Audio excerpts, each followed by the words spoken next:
Hello. I'm delighted that you joined us for the fourth in our Summit Series virtual conference series. As I said last week, GSV Ventures is open for business. And so I'm excited to announce today that we are the co-lead in a $4.25 million investment, seed investment in Quillbot. As the name implies, Quillbot is a writing platform driven by artificial intelligence. Artificial intelligence, we think, is going to be transformational in the future of learning. And the race is over. English is won. There's now 2 billion people learning to speak English around the world. In China, to graduate from high school, you have to be proficient in English. By the way, that's not true in the United States, but I digress. So Quillbot has got 1 million people on the platform writing using this AI technology. And what we think that really is about is accelerating the learning of how to write proficient English. So we're very excited about that. I also want to make an announcement for next week. For the fifth in the series, we have former Florida Governor Jeb Bush at the same bat time, same bat channel for the next week, Wednesday. And then on Thursday, April 30th, we're having a special edition of the GSV virtual series. It's going to be at 4 p.m. Pacific time, 11 p.m. Greenwich time, with ASC President Michael Crow as the special guest, and I'll be interviewing him. We also have another guest, which we haven't announced, but I'll give you a little clue. It will be at 7 a.m. Friday morning China time on that time zone. So with no further ado, I'm excited to kick off as moderator for our first panel, The Future of Digital Learning, with different guests, if you can bring them up. We've got Sara, Allan, who's Deputy Director at the Gates Foundation in Seattle. We have John Katzman, the founder and CEO of Noodle. We have Dan Rosensweig, the CEO of Chegg. And we have Mitchell Stevens, who's a faculty chair of the Education Enterprise at Stanford Graduate School for Education. So welcome to you. If you can bring everybody up. Thanks, Michael. Delighted to be here. Thank you. Maybe just to kick things off, maybe we could just go around the group. And it's been such a unusual time, and it's been so challenging in so many respects.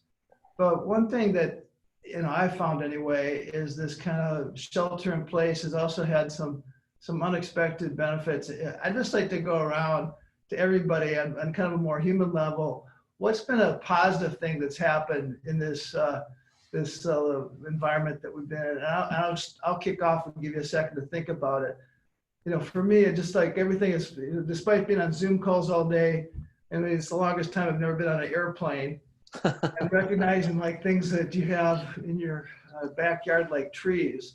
Thinking this is like amazing, these trees and other things. You just start really kind of paying attention to things. And that is a benefit that I don't think we've gotten if it wouldn't have been stuck in the shelter in place. So anyway, I'm just going to go around real quickly here. If there's any sort of a positive surprise or unexpected benefit that people have received during this period. Start with you, Dan, if you could. And by the way, tell us where you're zooming in from. Dan, you're muted. Which is a common. Okay, I'm now muted is a common thing that we're hearing in many Zoom calls today.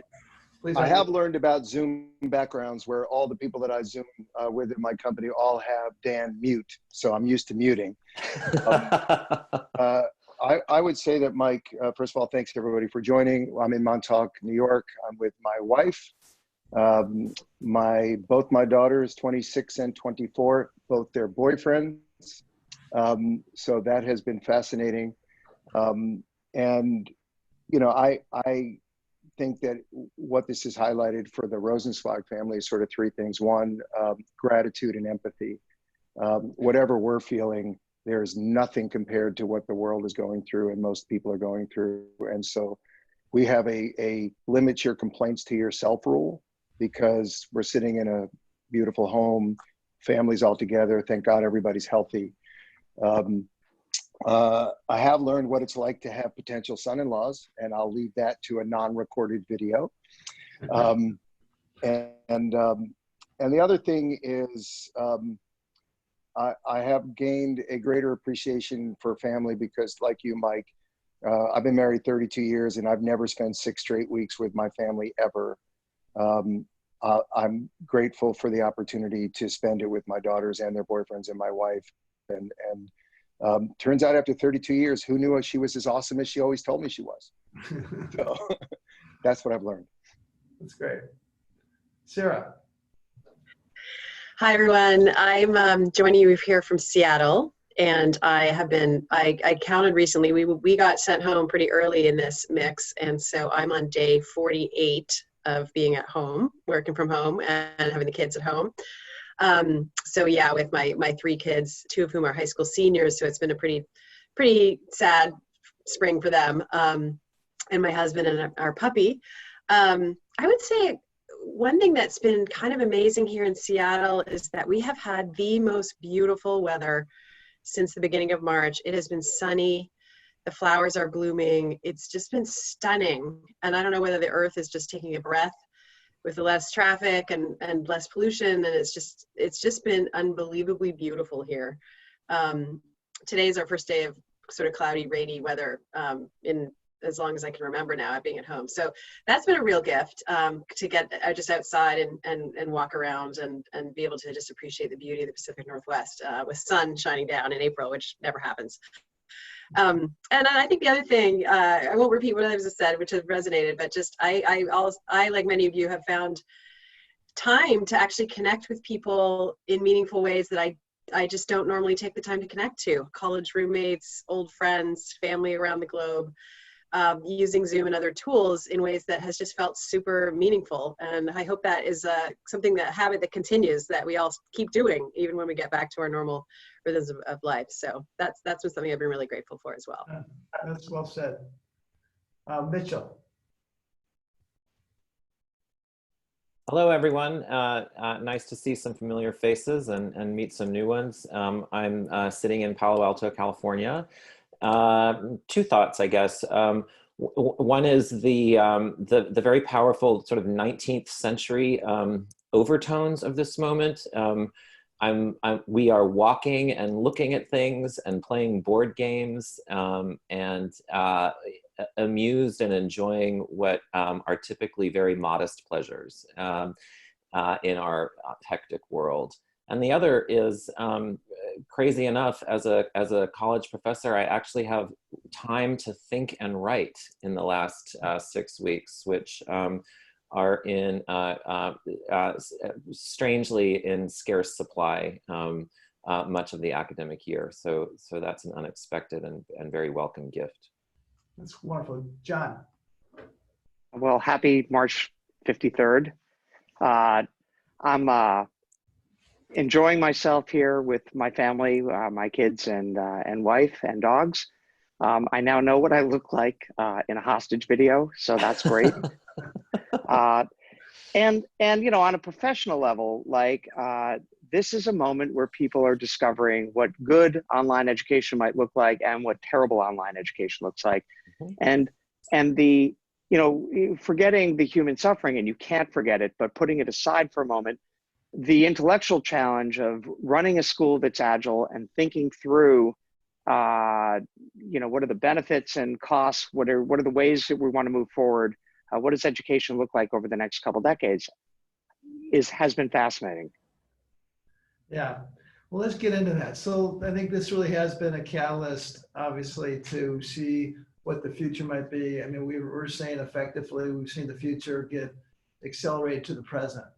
But let's talk about higher education, and then we want to bring it to all online learning in a second. But you know, you've got the last 40 years, you've had tuition at 3x inflation. You have $1.5 trillion in student debt. Has the coronavirus, do you think, been a catalyst to kind of accelerate changes that need to take place anyway in terms of a cost and value proposition, and just how we think about, you know, creating value and a return on investment for college students? I mean, Dan, you at Chegg, you're focused on, you know, you've done an amazing job of really focusing on the student and some of the kind of absurdity that's taken place in terms of, you know, the debt that's been burdened on them and how you really help them be successful and productive.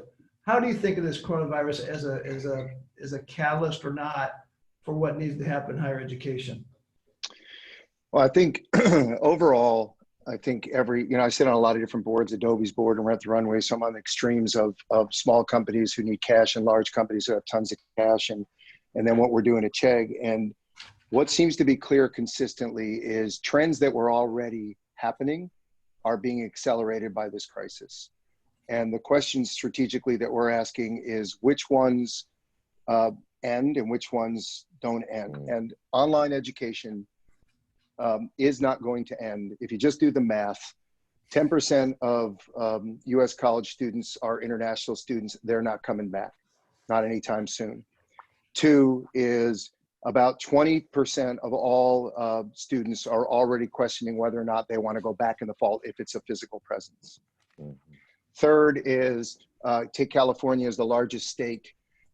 They're already mandating that all summer schools are online, so there'll be no physical presence, at least for their community colleges. And I don't think most people realize there's 2.25 million people in 115 different community colleges in the state of California alone. That's over 10% of all students in this country.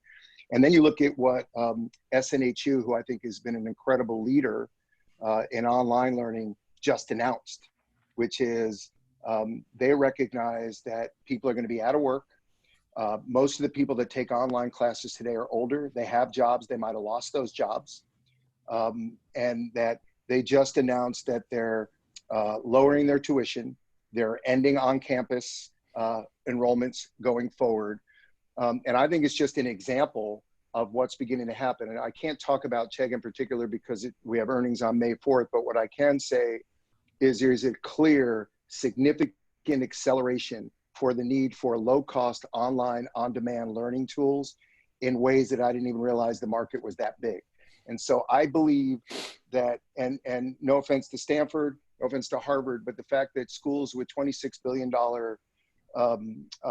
endowments and $41 billion endowments are taking government money and lowering payroll tells you everything that's wrong with the way higher education thinks about who their customers are and what their assets are.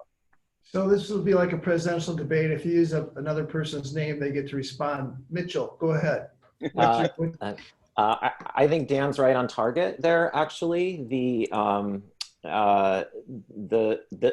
what fascinates me is that the sector has been in transformation for 25 years now, and I would imagine most of the people on this call recognize that and have participated in shaping that.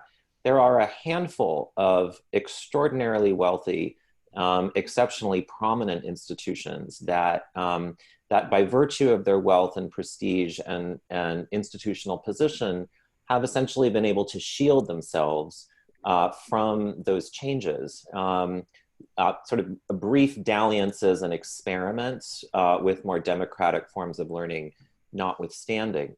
I have the privilege and opportunity of working at one of those institutions, and I can tell you that especially since the presidential election of 2016, the sensibility of the leadership of this university, and I see and hear it elsewhere, recognizes at some new level that they can no longer presume that the great privilege that they have enjoyed from the citizens and taxpayers and government agencies of this country go on indefinitely. And so President Bacow at Harvard's many efforts to think about Harvard's new ways in which Harvard could be of service to a wider range of working Americans, I think is an excellent example of that.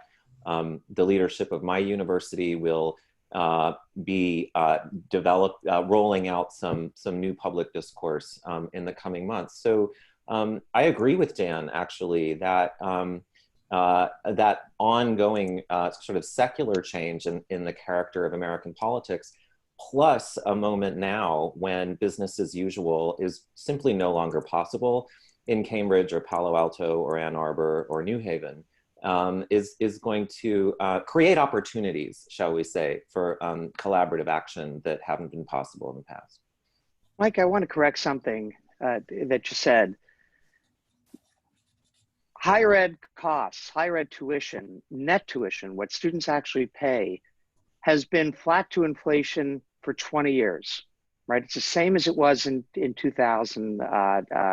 2000. I should have said cost. Well, I'm saying that what students are actually paying is the same relative to inflation.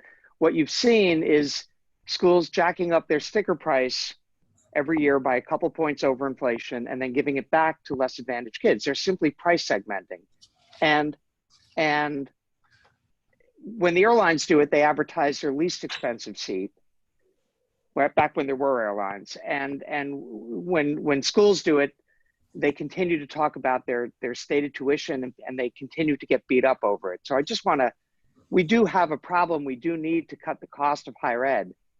But schools have been holding the line pretty successfully despite decreasing subsidies from the state for 20 years now. So yeah, but the outcome of that is completely unfair, which is we have $1.6 trillion in debt. 44 million Americans have it. 40% of them are not paying it, right? This is only going to exacerbate it. So, and most of these schools, even the state schools, label themselves, even ASU wants to label themselves as a research institution. Students are paying to subsidize things that they're not getting the benefit of as a learner. They can't get into classes when they want it. And there's all sorts of other classes that get jacked up around food costs and dorm rooms and all sorts of other things. Education has brought down the cost of everything else on the planet, with the exception of higher education. And so we see the complete opposite going on. So, I mean, the data will say what the data is going to say, but if you look at the outcomes, if you look at the debt, if you look at people being able to finance that debt, if you look at the taxpayer paying it in every conceivable way and look at the result, I don't think we can give anybody a passing grade. I'm not I'm not being an apologist, but again, I have to disagree. Number one, we've simply cut the cost, cut the subsidy of education from 75% paid by the government to 25% paid by the government. We now consider higher ed to be a private good, not a public good. And we're shocked that debt is being racked up. This is money normally we would have paid, and we're doing it at the same time as we've been encouraging more kids of color and more disadvantaged kids to go to college, which has been a good thing, and they are benefiting from it. And the data, and I'm sorry, I'm a data guy, the data says college is still a great deal. So the idea, A, of encouraging disadvantaged kids to go to college, which is good, B, no longer paying for it, but then wondering where the money should come from, is disingenuous. Well, I would say this, and I'll turn it over to Sara. Wait, there's a data point, which is more people of color and disadvantage have gone to college, but fewer of them have actually graduated. There's a higher percentage of them that have gone, racked up debt, and didn't get a degree. 43% of people who went didn't get a degree. So yes, more people have come, but it has not advantaged them. And I'll stop talking because we'll let Sara go. Well, I want to get Sara in the conversation, but we can also take a vote later or not if we're going to pay the ransom for John in his hostage video. And I do want to get back, and then I also will give a plug for Noodle. On Noodle's site, there is a great tool that you can go and compare different universities and how money is spent and so forth. It's a very, I think it's very illuminating. Sara, so I want to talk about, I mean, one of the key focuses that you have at Gates is the accelerating learning and different ways that can be accomplished both with technology and strategies. Talk about, one, what that means, and also how this environment, we say, we've gone from BC before Corona to now we're going to AD after disease. How has this environment changed that, helped it, accelerated it? I'd love to get your, I asked you a bunch of things, but maybe you could first describe what you're doing with this accelerated learning focus. Yeah, sure. I'll let you guys keep duking it out on the higher ed front and maybe come in and talk a little bit about the pre-K to high school to college space here. I think if you look at the data, again, around outcomes for young people in middle and high school and even early elementary, we have significant numbers of students who are below grade level, who are being left year on year with unfinished learning.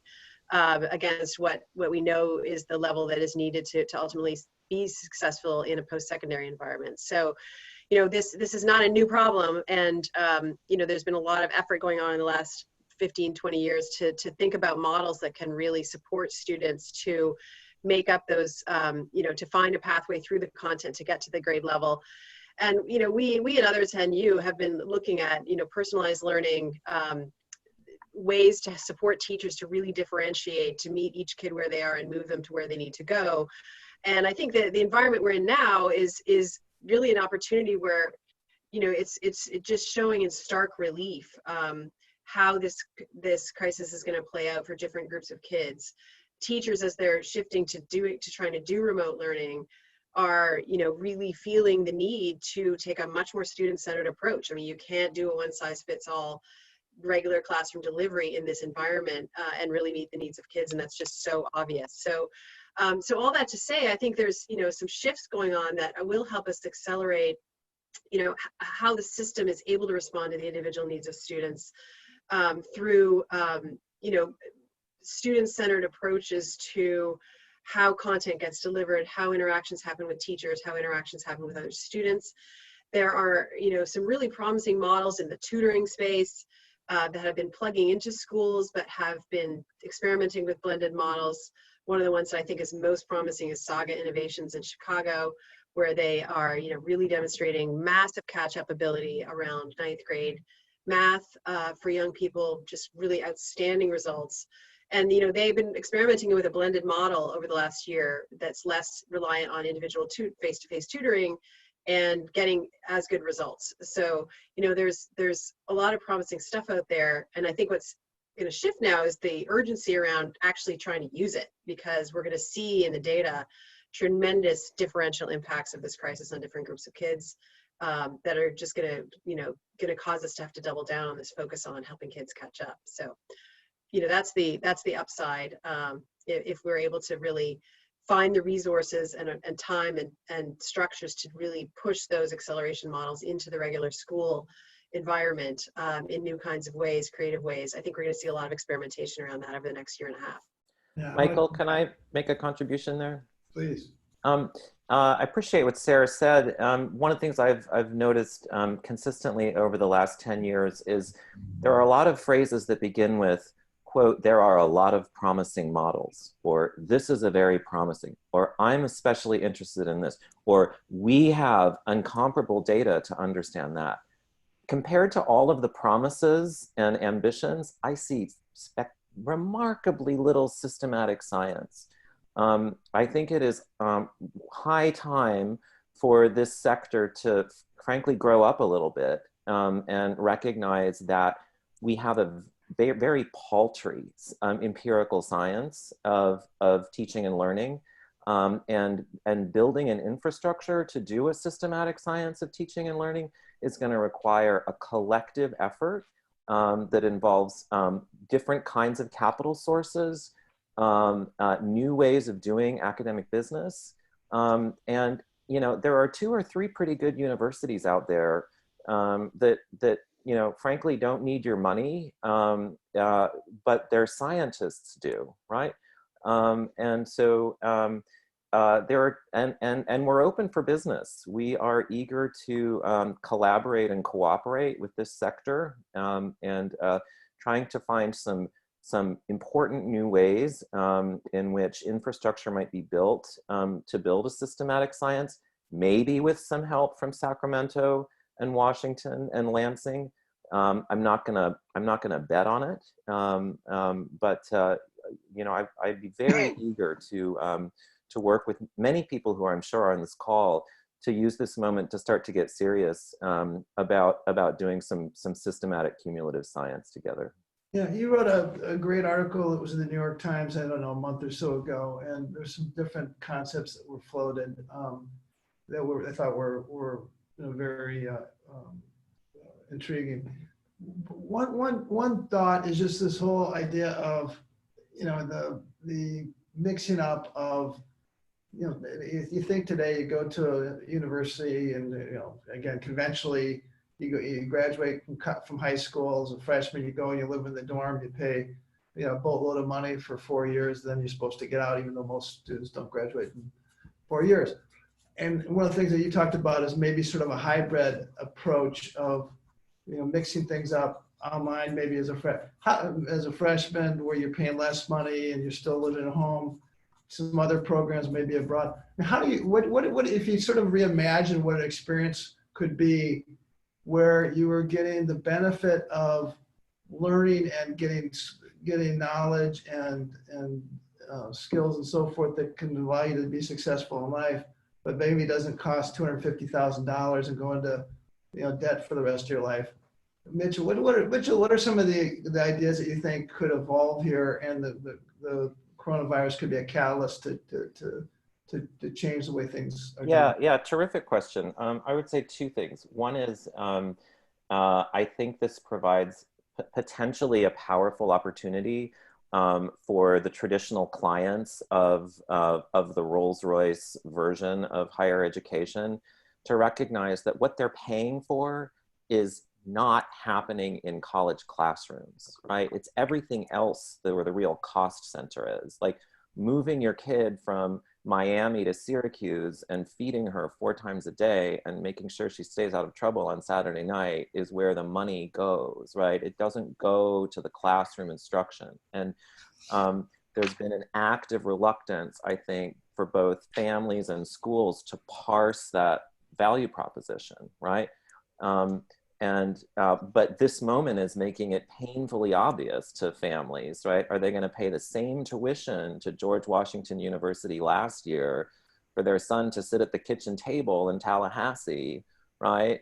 For an incomparable product. So I think this may force a powerful wedge between the teaching and learning part and the everything else part on the Rolls-Royce model that might enable us to start thinking about comparing apples to apples in a more systematic way.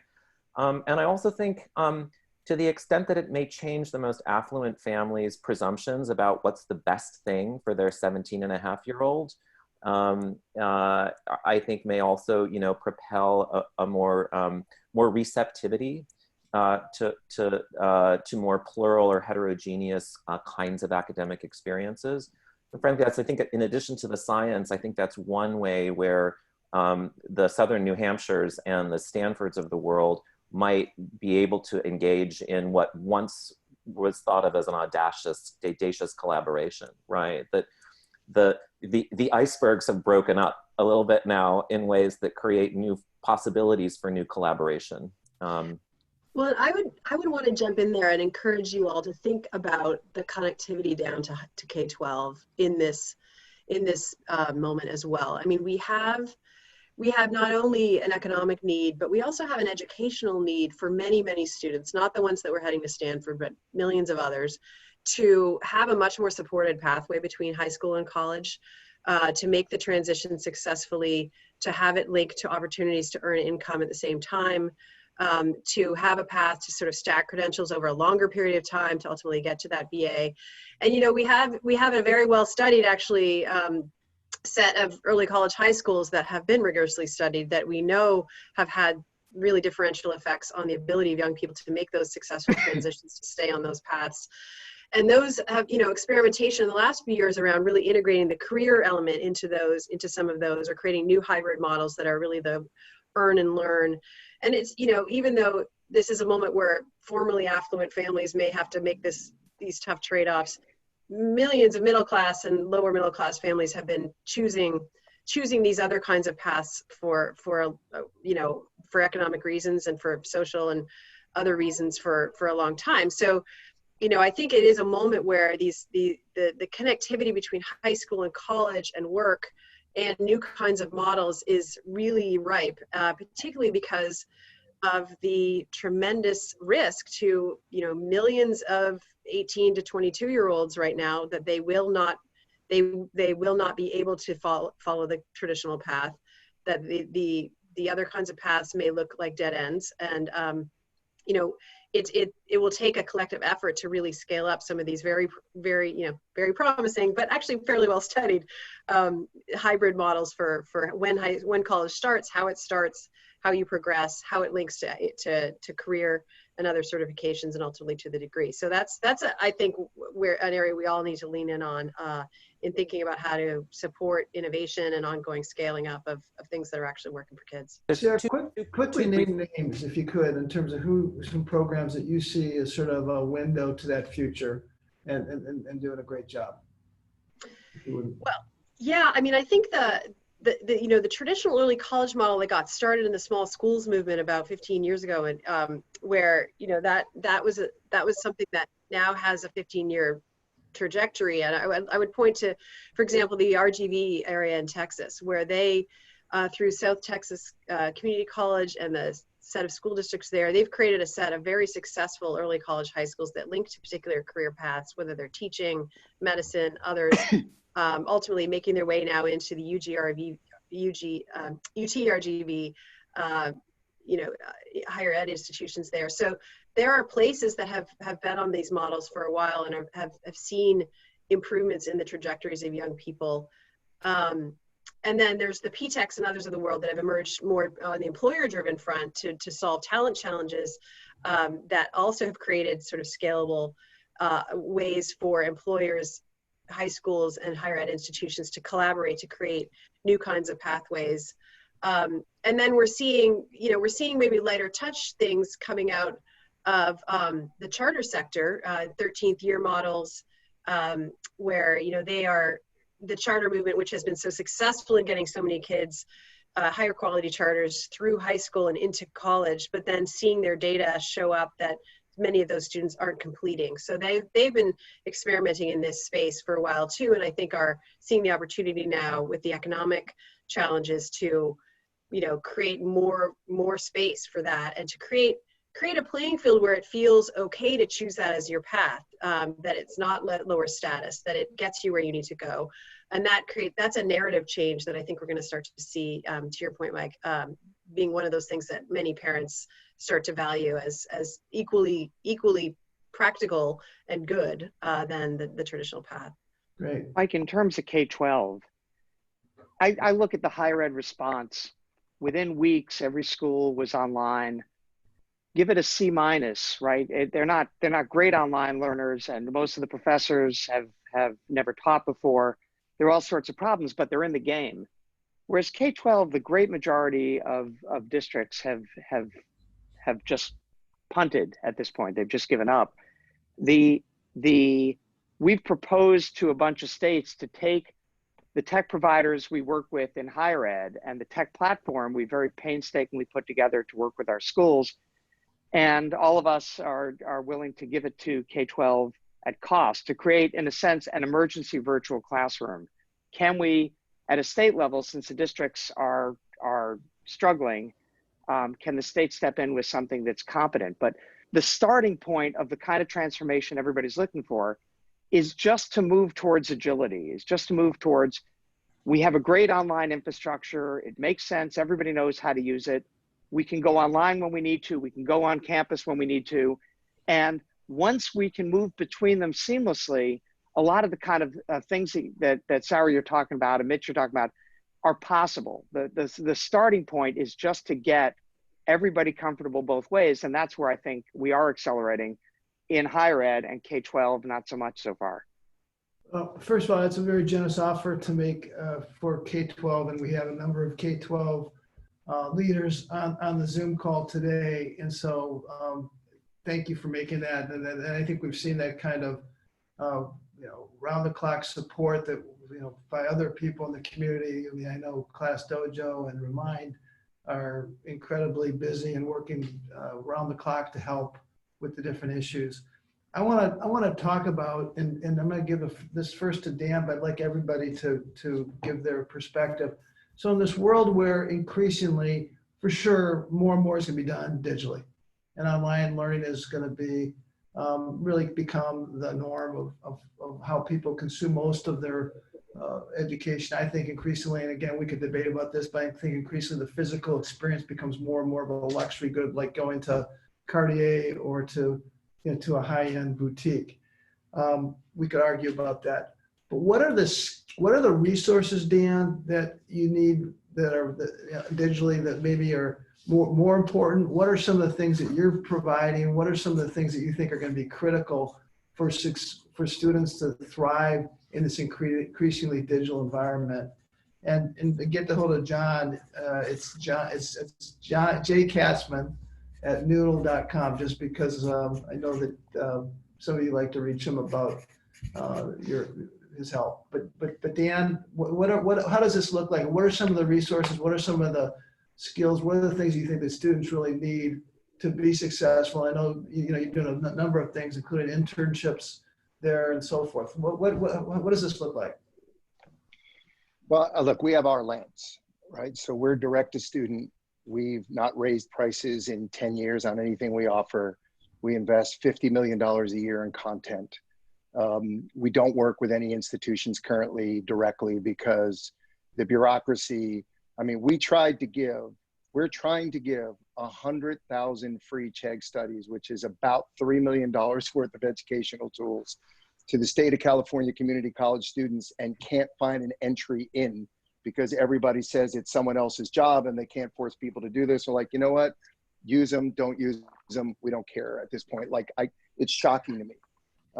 What I will say is, like every other thing that we do, like Zoom is doing here, education for the masses needs to be able to scale.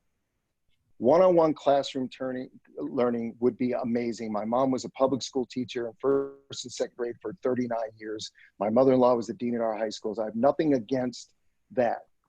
However, when you look at the demographics of the United States, when you look at the average age of a student is now 25, when you look at the average age of an online learner is a woman in her 30s who's trying to improve her profession, cannot leave her home or her work because she has children and a job. So I'm not dealing with the K through 12 issues because we play in that in the writing space, and we have about 30 million users in the writing space that help them. But what we see is, in order to scale, things need to be on demand. They need to be contextually relevant and personalized, which means they need to be able to localize to that person's level, whatever level they're entering at. They need to be localized for language. So many people, by 2022, 25% of all college students, English will actually be their second language in this country. We have a different country than a homogeneous countries around the world. So we need to recognize cost, personalization of coming in at the level that you need, the different ways that people learn. Anybody that has more than one child knows they learn differently. So we can teach by text. We have 30,000 videos. We have 35 million questions already asked and answers. We have 70,000 experts in our network. Our tutoring business is 50 cents a minute. It's grown by 4,000% in the last 3 weeks. Numbers that we've never seen before, because what we think is that in order to learn at a distance, in order to learn where you're not going to the classroom, you need a support system that acknowledges the level you're at versus the level in which the school thinks you're at. Not everybody who goes into like if you look at ASU, they accept people who got a B across the board at any level. So some people come from wealthy households and have access to things. Some people come from households that don't have any parents. Technology should be able to lower the cost, make it on demand, make it contextually relevant. And we believe, and one of the reasons we bought Thinkful was we believe we need to accelerate the path from learning to earning. Increasingly, American families are looking for the necessary academics to make them successful in the workplace, but also for skills-based learning. So what we're doing with Thinkful is, honestly, we just offered $1.5 million in scholarships because we're dealing with people who say, I just lost my job. I've just been furloughed. I'm graduating and my job offer was rescinded. How do I get a skill that's employable? So we haven't announced it yet, but we plan to lower our prices in half because otherwise, and increase our ISAs, because the world we deal with is huge, not the small people, the 4,000 people that go to Harvard. Awesome. Mitchell. Yes. What's your view?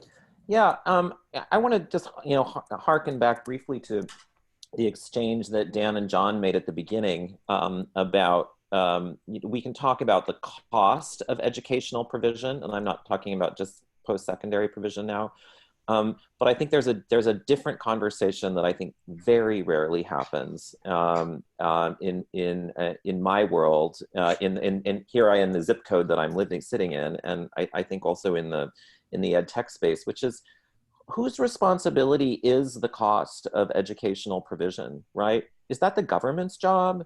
Is that a family's job? Is that VC's job?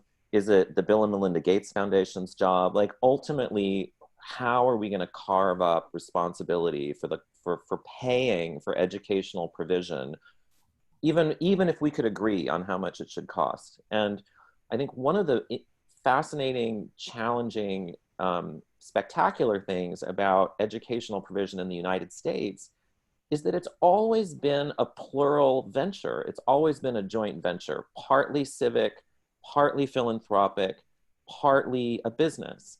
And the relationship among those parties is changing now, and it's causing a great deal of controversy among educators, especially. I think the Bill and Melinda Gates Foundation, frankly, has been a model civic actor here because they've taken a lot of heat from conventional educators by their embrace of for-profit models. But the fact of the matter is, I think we're going to have some very serious conversations about the relationship between public, private, and philanthropic capital going forward. I actually am old-fashioned enough to think that some institutions that we created in the 20th century, like research universities, might be places to help broker those relationships in new ways. Because Stanford, for example, is also simultaneously a business and a civic project. And we have relationships across these sectors and a certain kind of trust, frankly, that other institutions don't. And so I think the kind of tensions about cost and provision really need to be brokered kind of head on going forward in a way that I don't think as educators we've really tackled explicitly. Yeah, I think this conversation could go on for another hour just on that alone. I think it's, in terms of these new alliances and ways that different skill sets and resources get brought together to come up with a radically new solution that really can help accomplish some of the needs and problems and objectives. I want to go to John Katzman so from the institution standpoint, this new environment that we're in, increasingly digital, what are you seeing from in addition to working with Noodle, what do you see some of the best institutions doing, preparing and providing value, in this increasingly digital world? I think the effort to reduce costs, and particularly the thoughtfulness of our schools in how they collaborate at scale. Universities have traditionally done collaborations of one sort or another, but all very small. And that before we get to the point where Mitchell is, where we all can collaborate, can we get higher ed collaborating in different kinds of ways? And here's an example.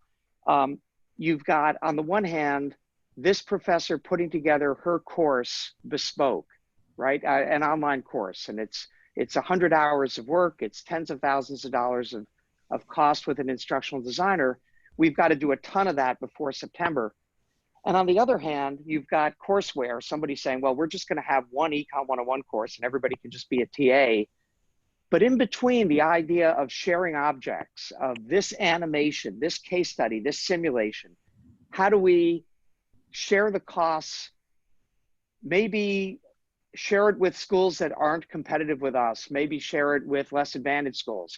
How do we think about working together to collectively make it easier to build online resources and less expensive? So I see a ton of that being done, and I see a really good faith effort to take the cost out of higher ed. And Mitchell's right, only about 20% of the cost of higher ed is faculty teaching. And research largely pays for itself. It's everything else that we should be using technology to lower. How do we do that? How do we benchmark with each other? How do we share resources with each other in ways that get the outcomes we're looking for? We're rapidly running out of time, so I've got one last question that I'd like each of you to give your perspective on. I mean, there's obviously all sorts of challenges, all sorts of uncertainties in the environment that we're in today and as we look ahead. But if you were to paint a positive scenario about what can happen here with this overall aspiration of having everybody have an equal opportunity to participate in the future, with the foundation of that being access to quality education. How can this world of digital learning become what what the potential is by increasing access, lowering the cost, and importantly, what can be done, what is being done, and how can it actually also improve the quality to actually be a better experience than what people got from the traditional physical experience. Mm-hmm. And maybe I'll give that to Mitchell first because you popped up on the screen. Lucky me. So I would say sociologists like to say that wars and calamities change reality because they force people to solve new problems that they didn't know they had, and they make defaulting to normal not possible. And if you look at, on my view, if you look historically at the moments when the United States has substantially expanded capacity and access on the post-secondary side, it's happened in the wake of wars and calamities. The Civil War encouraged Congress to act to create the moral acts for the land-grant universities, which were efforts to weave unity in a conflict-riven nation. The World War II mobilization is what created the spectacular organizational expansion of US higher education, which is the envy of the world. The launch of Sputnik created the National Higher Education Defense Act of 1958, which President Johnson very cannily wove into the War on Poverty program to create the Higher Education Act of 1965, which is the greatest act of post-secondary access the United States has ever seen. And here we are again, right, with another calamity. But we can't wait for Washington to lead this civic action. It might lead that civic action, and we can certainly try to help Washington do that. But I think we're at a moment, I think the existence and scale of ASU GSV shows how much capacity there is in this sector. But we're going to have to figure out how to work collaboratively to create national opportunity. And what I see now is a kind of happy anarchy, an often happy anarchy, but figuring out how to glue that together into some coherent civic action. That to me is the opportunity. Awesome. Sara. Well, on the K-12 front, I think, just building on some of Mitchell's thoughts, this is an environment where, there is a tremendous shared problem across all school districts. I mean, if you talk to every superintendent in the entire country, they are talking about the same challenges. And there's an opportunity to really make progress on things that the level of urgency was just not as much there. I'm talking about the digital divide in the tech infrastructure. There's an opportunity really to just take that on and solve it once and for all. And there's momentum around that politically. Through E-rate and other creative ideas, the private sector is stepping up. I think teachers, if you all want a good boost to your day, go on to Facebook to the teacher-to-teacher digital community and watch the video called We Teach On. And it's, teachers are rising to this challenge and experimenting just in the tremendous commitment to try to serve their kids in ways that are just massive learning opportunities for millions of teachers at the same time. And they're sharing those ideas with each other through digital communities.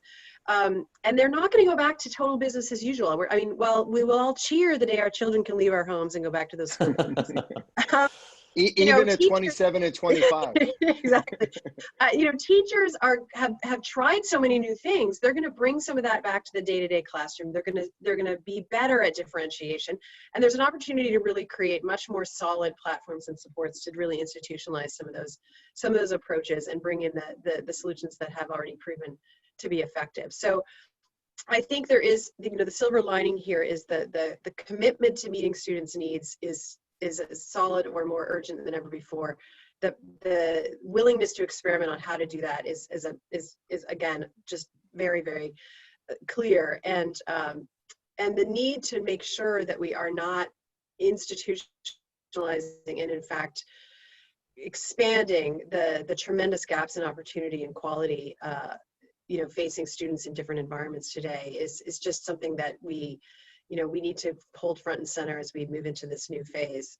But the tools and resources and experimentation and ingenuity and innovation are there, and it's a question of how we harness it and just drive forward. Thank you, Sara. John. I think, you know, sometimes it's easier to build a new bridge next to a failing bridge and then kind of move the traffic over to it. As schools do online in halting ways, they're realizing they can double their capacity without building another building and without in any way diluting the quality of the institution or the academic credentials of the students coming in. As the schools that get it grow and improve and cut costs, and I think we can cut the cost of higher ed by about a quarter without screwing it up. The schools that don't get it are really going to have a problem because, and so on the good side, I see schools dramatically more efficient, more tied into the real world, and more responsive. And on the negative side, or I'm not sure it's a negative side, you probably have more students in fewer institutions when the smoke clears. And all of the predictions that people have been making, Sebastian threw in years ago, there are going to be 10 universities in the US. It's not going to go that way, but this is a moment where we are going to see the schools who get it really break away from the pack. Awesome. Dan, you got the last word. Yeah, that's a lot of responsibility because I can pick two paths. I can pick what I think is going to happen, and then I can pick what you asked, which is what I hope happens. Do both, do both. Tell us both. Well, I'll tell you what I think could happen in the spirit, Mitchell, of what you were saying, which is all those moments in history that you pointed to, the country came together with a common purpose and an objective. And today we have a country, and higher education is no different. Almost every industry is similar to this way, which is what we all do is pick who's our enemy. And so we pick the teacher, we pick the teachers union, we pick the institution, we pick the government, we pick the business, we pick private institutions, we pick a lot of enemies. And I'm hoping what COVID-19 is revealing is there's a lot of ingenuity, there's a lot of creativity, there's a lot of passion, and let's pick the winner, and let's make the winner the student. And so if we go back and say, what this process needs to accomplish what by the end of it, and if we can get significant agreement on what the objective is. We know, for example, that 50% of teachers don't feel it's their responsibility to give students working skills for the first 10 years of their career, but the skills that they need for the next 10 years of their career. We know that 80% of all college students go to school for the purposes of getting a better career, right? So if we could sort of clarify roles, and including the question of who pays, I happen to think that employers should pay. And Chegg is paying off all of its students' employees' debt. And we argued and we got something in the first stimulus bill to allow colleges to pay it off without taxing the student as a benefit.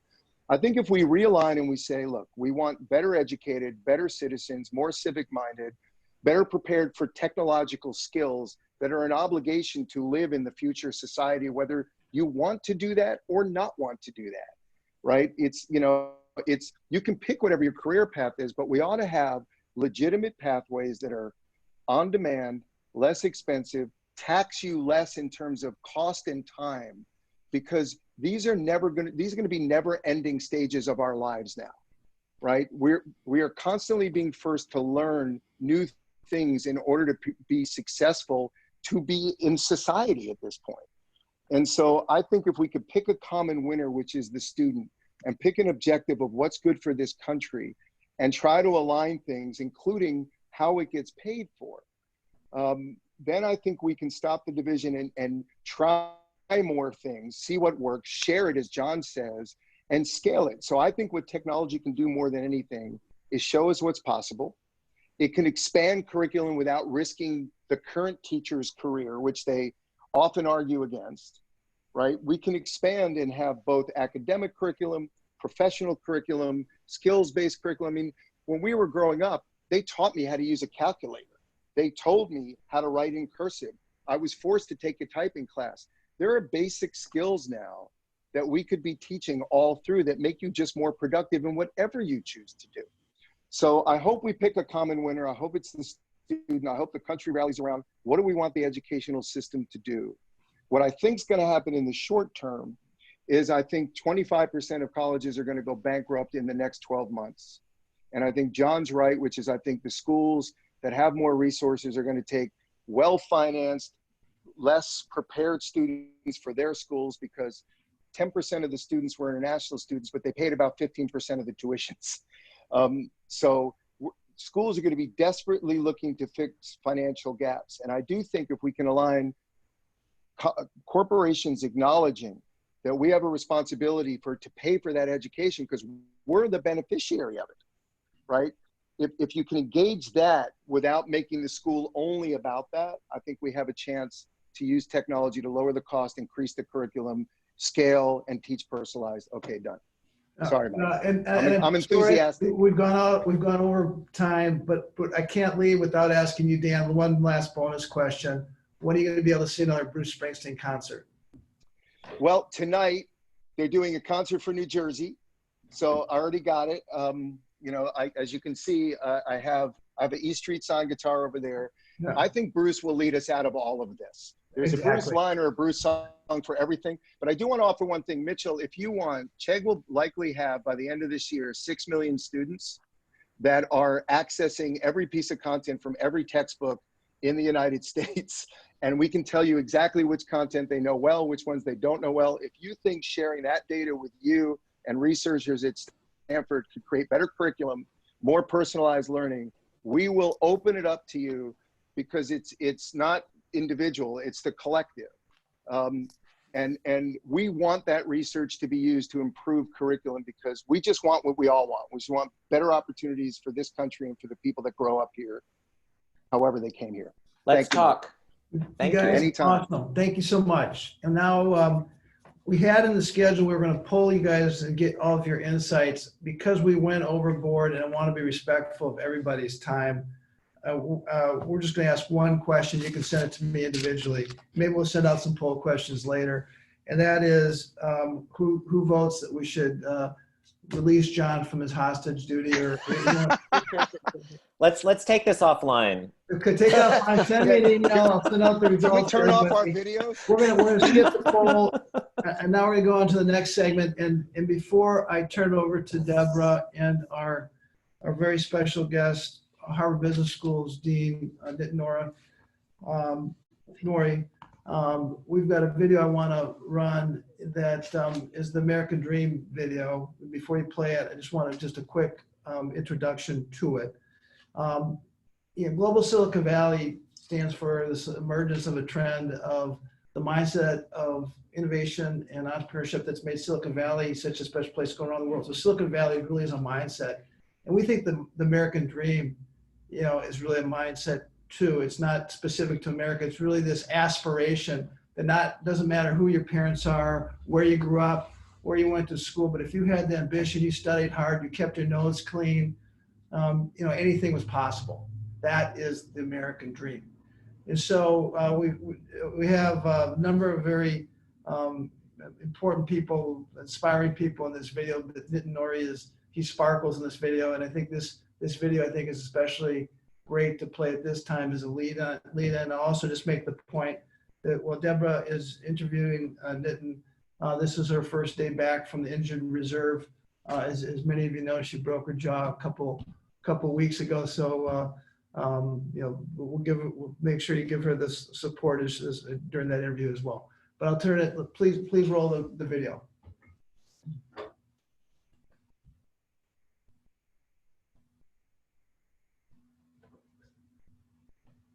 I was born in Albuquerque, New Mexico. I was born in India. Born in Harlem, living in the South Bronx. You're talking to a son of an immigrant. My dad came here in 1959. We probably got water in the taps maybe 8 hours a day. And in my case, I was going to be the first one in our family to go to college. When I came to this country, all I wanted was a graduate degree. I didn't imagine what actually could lie on the other side of it. I was often asked by my foreign counterparts, what year did you graduate from West Point? Or what military school did you go to? And the answer was Aspire to West Point, a young black kid, 2 immigrant parents who were away every day working in the garment industry. It was unthinkable. My mom came to the United States from South America, and she came with no money, no degree, no education, and I was able to create a really successful life, and I don't think that it would have been possible in any other country. I remember I got an opportunity at Facebook to be a software engineer, and I was an engineer at the hottest company in 2008 in Silicon Valley, and 6 months later, I was writing code for this company, this vision. My grandfather on my mother's side came in 1917 as a 13-year-old, and 2 generations later, his grandson is the mayor of the city he decided to make home for himself. The next decades are going to have untold opportunities, and part of becoming successful in the American dream is finding out which ones work for you and pursuing them. It's an opportunity to succeed based on your ability, not who your parents were, not your religion, not your race, not where you went to school. So what really drove me to come to America when I was still in college was the position women held here. They weren't confined to the walls of their home because they were afraid of being raped. And it was a position where women could go out and do ambitious things. I ultimately think it's something that the sacrifices you do for the next generation, for the ability to do something not only new, but greater than what you inherited yourself, both leaving something behind, but also ensuring through that sacrifice that another generation has a better life. My definition of an American dream is when things happen to you that you could not dream. It's not necessarily about having all of the material resources that you need. If you have the drive to make something happen, it doesn't matter what circumstances you come from, you can make it happen. You can rub 2 sticks together and make something spark. There are many ways in which people can realize the American dream. By starting on shop floors and working their way up the company. I've seen people who come here and start their own business and realize the American dream that way. But if I had to think about the surest path by which one can get to the American dream, or at least have some capacity to grasp it, it's education. I mean, for me, the American dream was very real. I realized I thought I could do anything I wanted to do. And I actually consciously realized that was because I had been given the chance to attain an excellent education. I also was privileged to go to a public school system, which took me from kindergarten all the way through college. And it was there that I discovered the military, I discovered ROTC, and that's what the City College of New York gave me.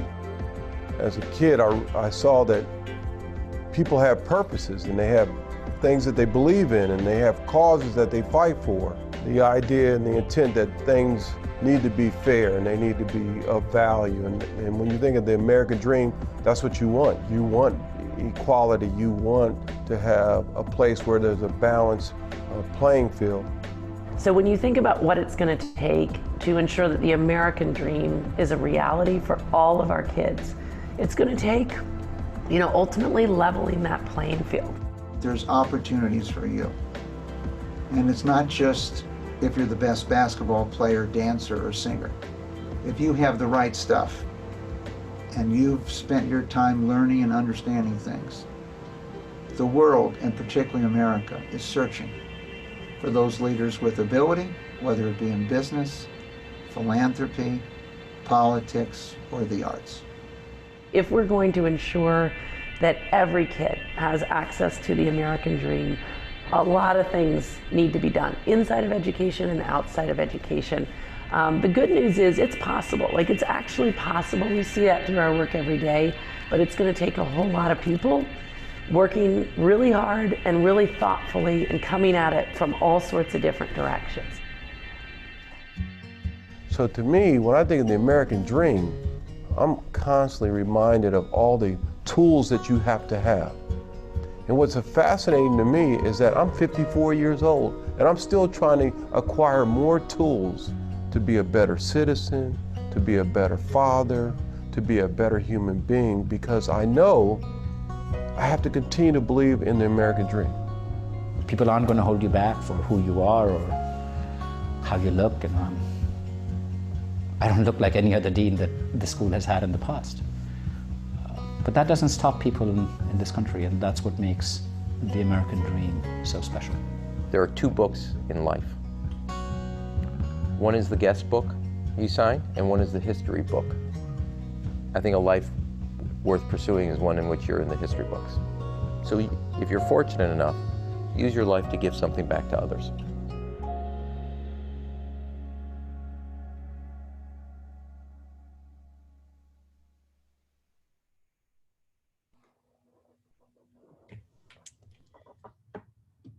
Wonderful. Let's see. Terrific. Thank you so much. That video makes me smile in every possible way. It is really just terrific. And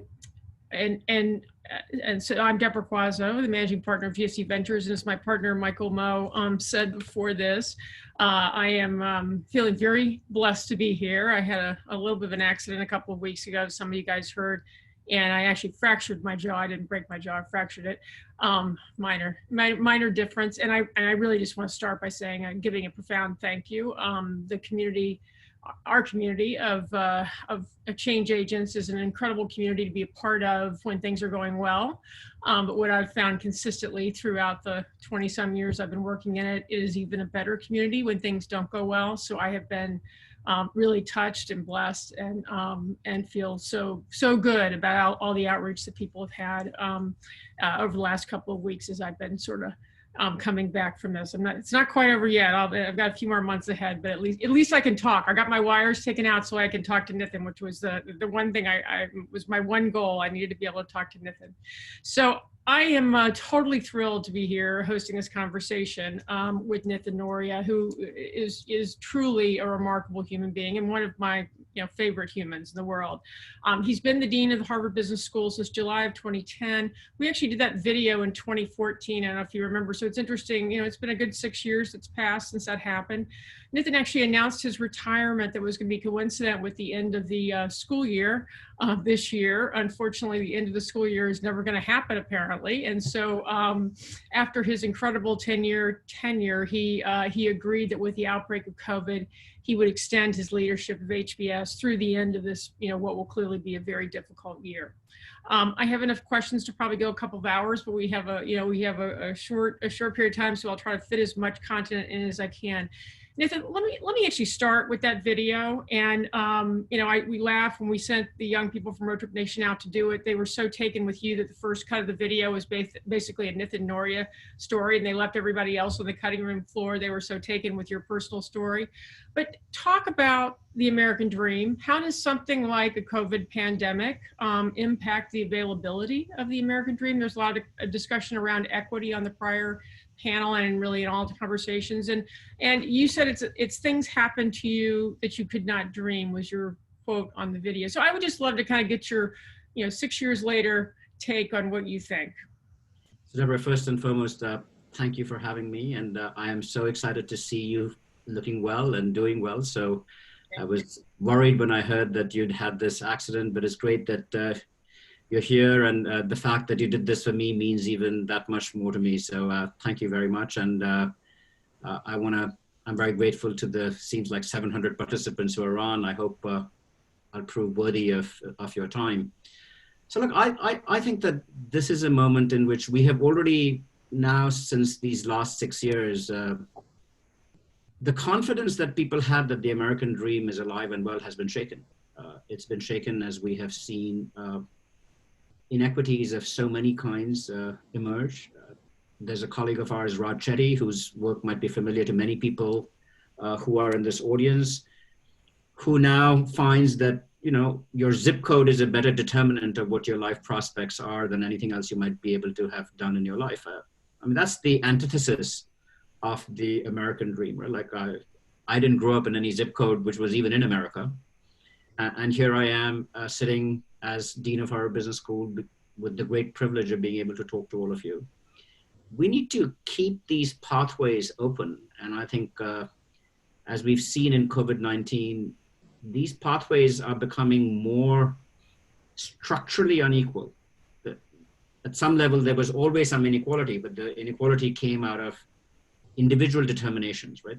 You felt that, yes, some people might apply themselves harder and some people might not, and that would make a difference about what they could do with the opportunities that America presented. Now it feels like there are some parts of the world where as hard as you try, as much as you might do, you might have no opportunity to be successful. And that kind of structural, deep inequity is something that we should be very concerned about, especially as it comes to access to education, right? So you see that, and what worries me right now more than anything else is that will the COVID crisis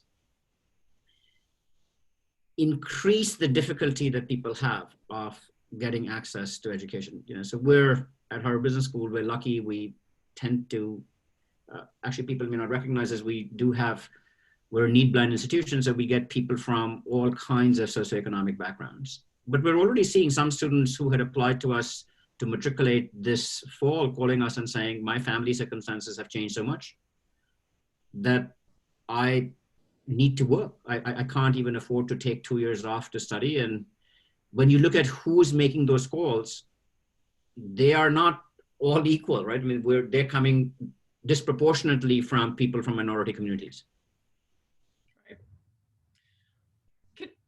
Let's follow that thread for a minute.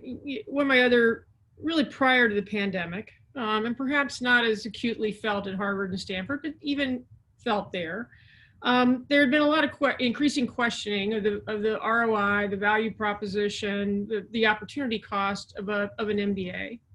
And now as we look kind of post-COVID, and to your point earlier, I mean, one, you know, I'm gonna apologize, my cat may walk in front of the screen. One, can MBA programs, I mean, you know, leadership is more important than ever, and they, you know, and HBS is the bastion of leadership.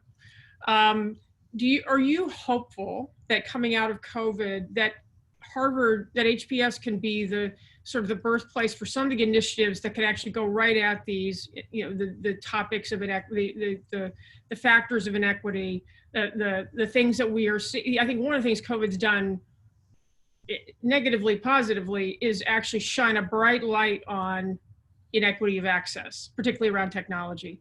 And I think people sort of kind of thought that had been solved in the K-12 system, and it hasn't been at all. So I'm just curious, you know, folding all those pieces in, what do you think the roles of business schools and leading business schools and HBS can be in coming out of this crisis and really trying to address the things that have been so aggressively identified, that COVID has actually caused us to re-identify as being so critical? So, you know, I was in a call with some of our students. I'm still trying to do these virtual breakfasts at 7 a.m. in the morning, and there were people from all over the world trying to join in.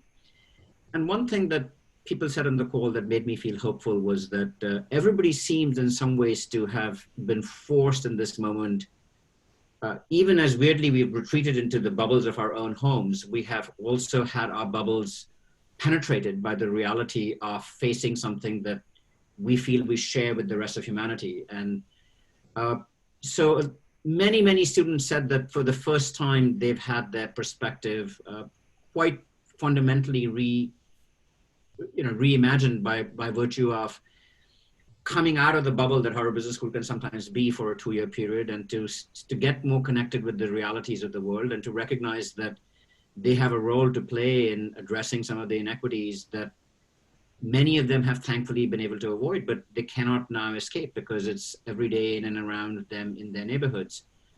So I hope that this collective moment of being more conscious of the challenges that society faces is one that will have some enduring consequences. I must confess, there's a part of me that worries that, you know, as and when this ends, will we just be so desperate to return to our everyday lives that this will just feel like a blip? And, you know, if you look at the financial crisis, for example, some forms of financial institutions became more prudent, but if you look at how quickly household debt and other kinds of debt returned to pre-financial crisis levels, yep.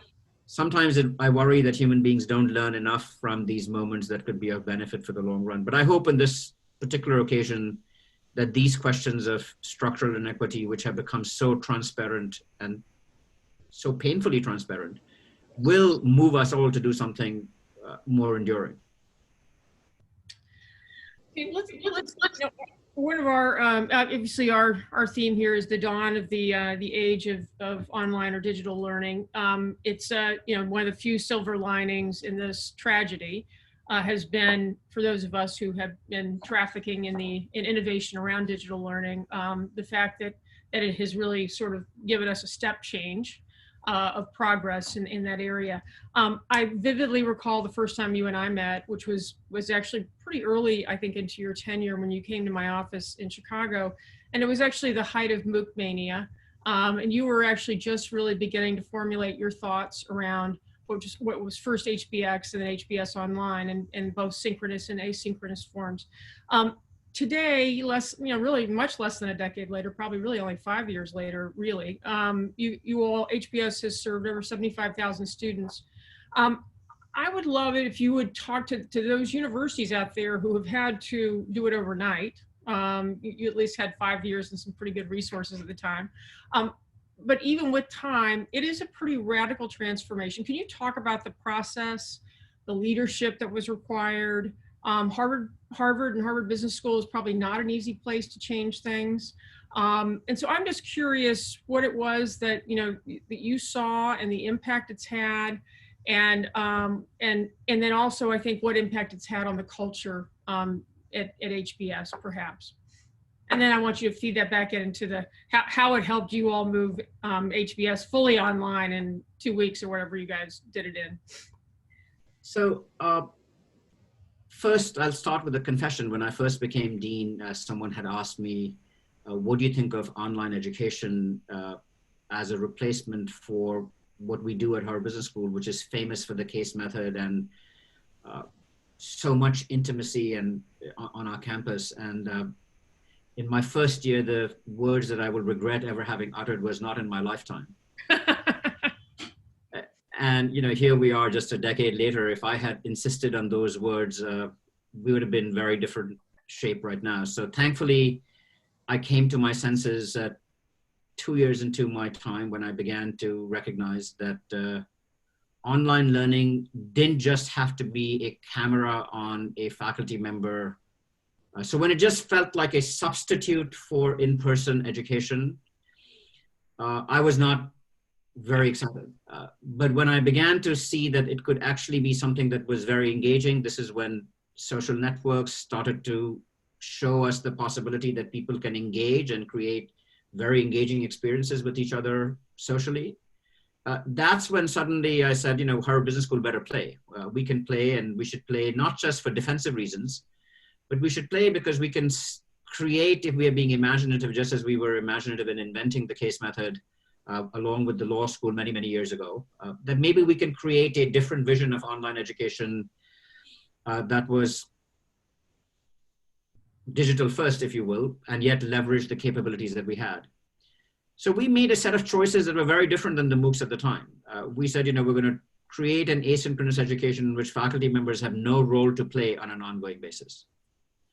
We're going to have an education in which from the very first day is going to be inductive learning as opposed to a faculty member talking at you. So we're going to give students situations like we do in our case-based classrooms. We're going to give them a little 3-minute caselet, if you will, allow them to talk to each other, find ways of creating real dialogue and engagement amongst participants, that we would charge a little bit as opposed to going free, but at a much lower price point than anything that we had historically thought of at the school, because that would ensure that we had committed learners as opposed to people who were tourists as learners. And we were aiming for 90% of our students to have completion rates as opposed to at that time 3-4%, which is what used to be in MOOCs.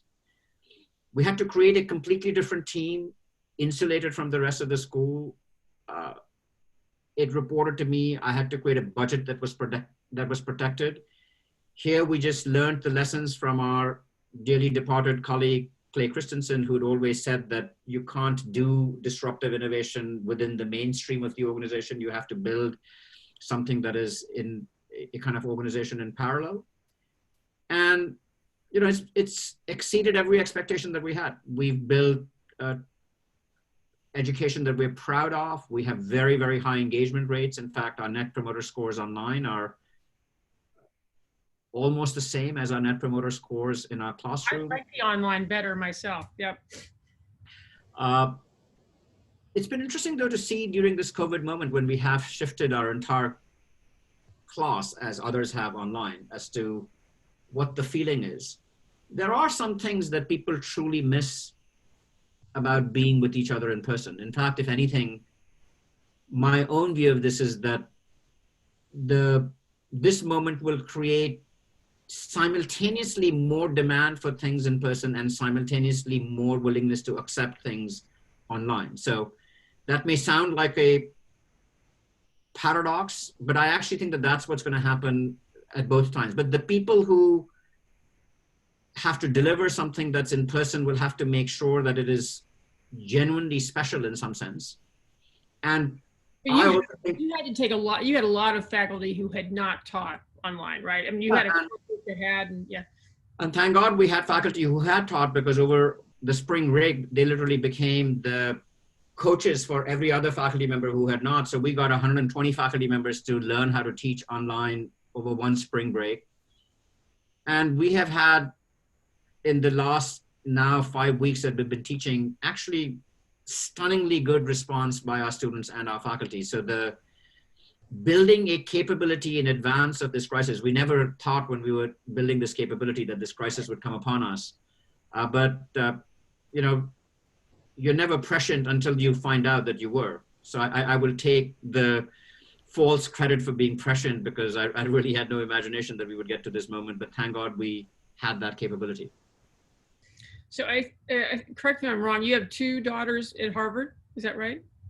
Both have now graduated, so they did go through the college, and both have graduated. They were still there. I read an old article then. So do you have them at home or no? Both of them are at home. Both are working at home. One was in San Francisco, one was in New York. How's it going? I mean, on the one hand, it's really wonderful to have these unexpected reunions with your family, as I'm sure everybody who's on this call must have had that feeling. On the other hand, having 4 people try to work simultaneously from home and not get in each other's hair is not the easiest thing either. So there are occasional frictions, but by and large, we felt very blessed to have this time together that was very unexpected. Wonderful. Us too. We've only got 3 of us, but we all fan out. So on a serious note, you're probably not going to have a lot of folks who feel deep sympathy for Harvard's financial distress.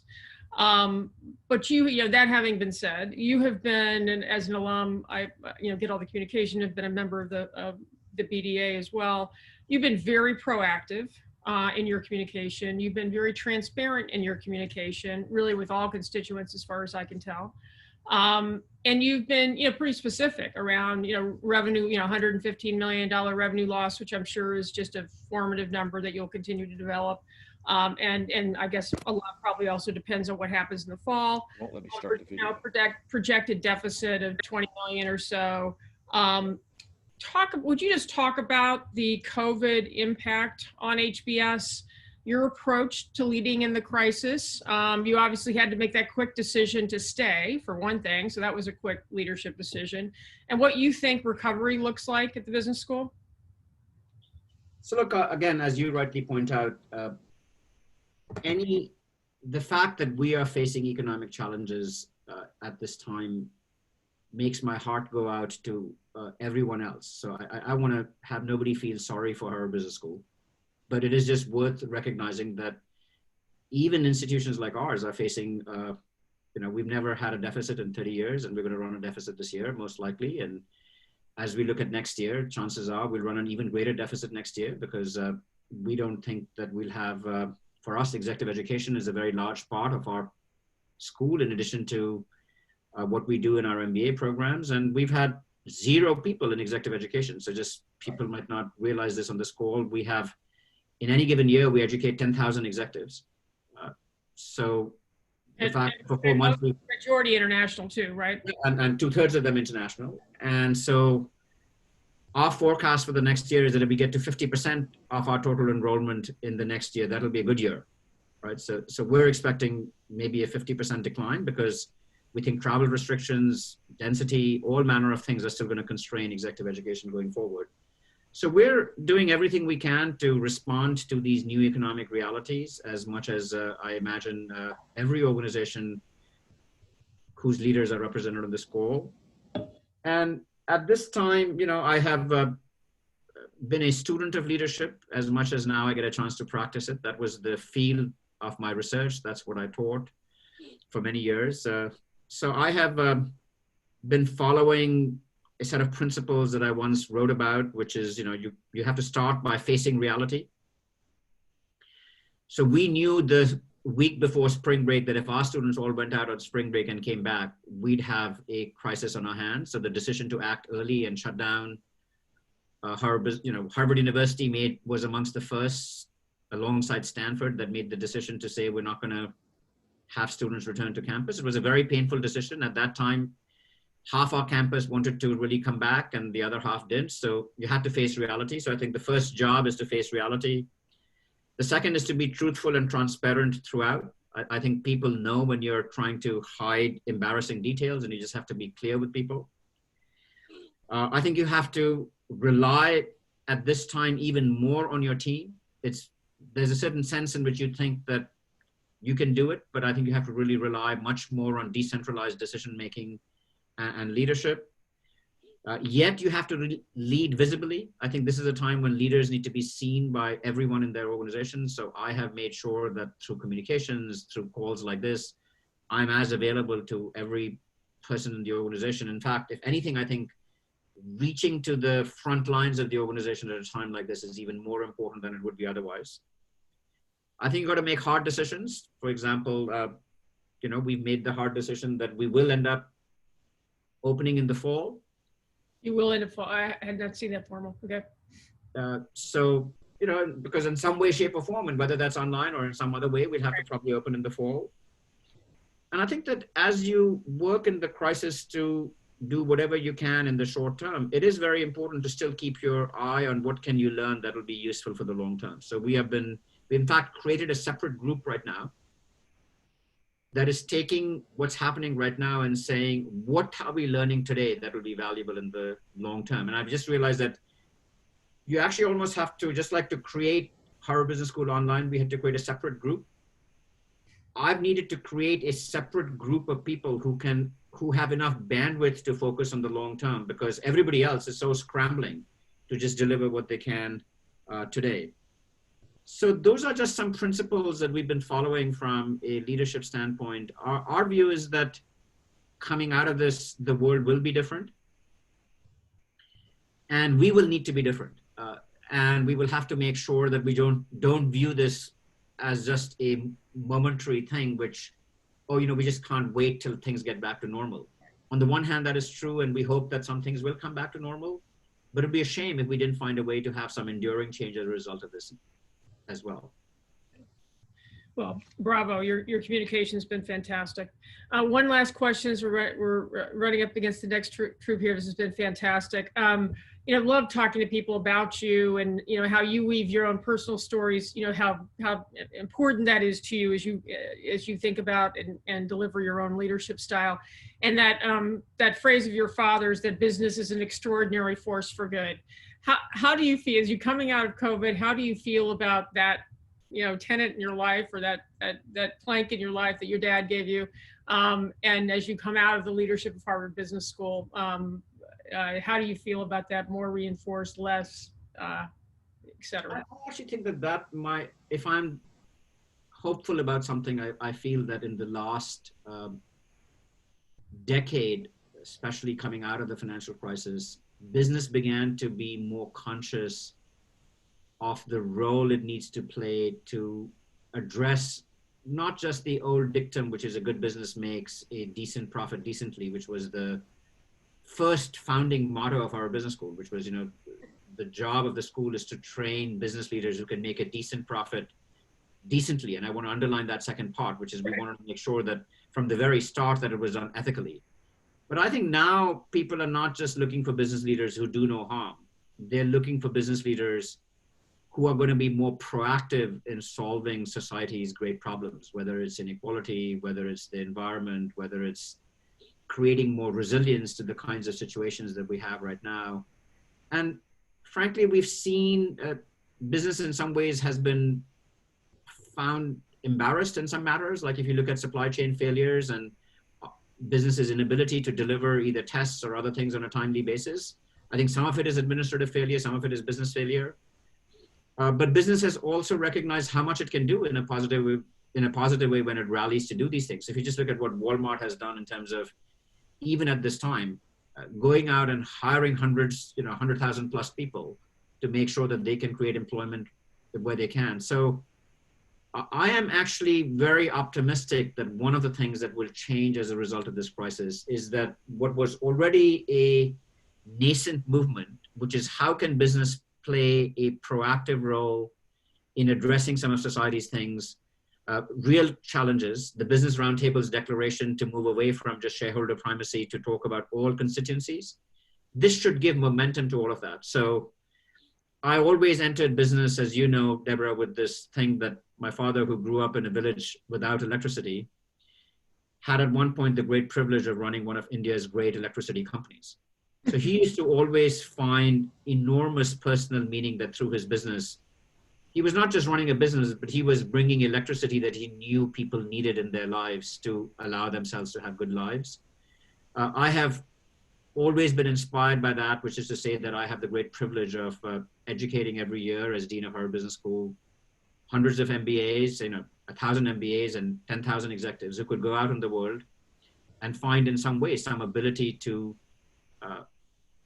find that passion of doing something that is going to make the lives of people in the world better. And I think this moment will allow us to do more of that. And I'm very happy for that, actually. Perfect. Fantastic. Thank you so much, Nitin. It was wonderful to have you. I'm sure everyone else has enjoyed it as much as I have, and we'll look forward to the next moves.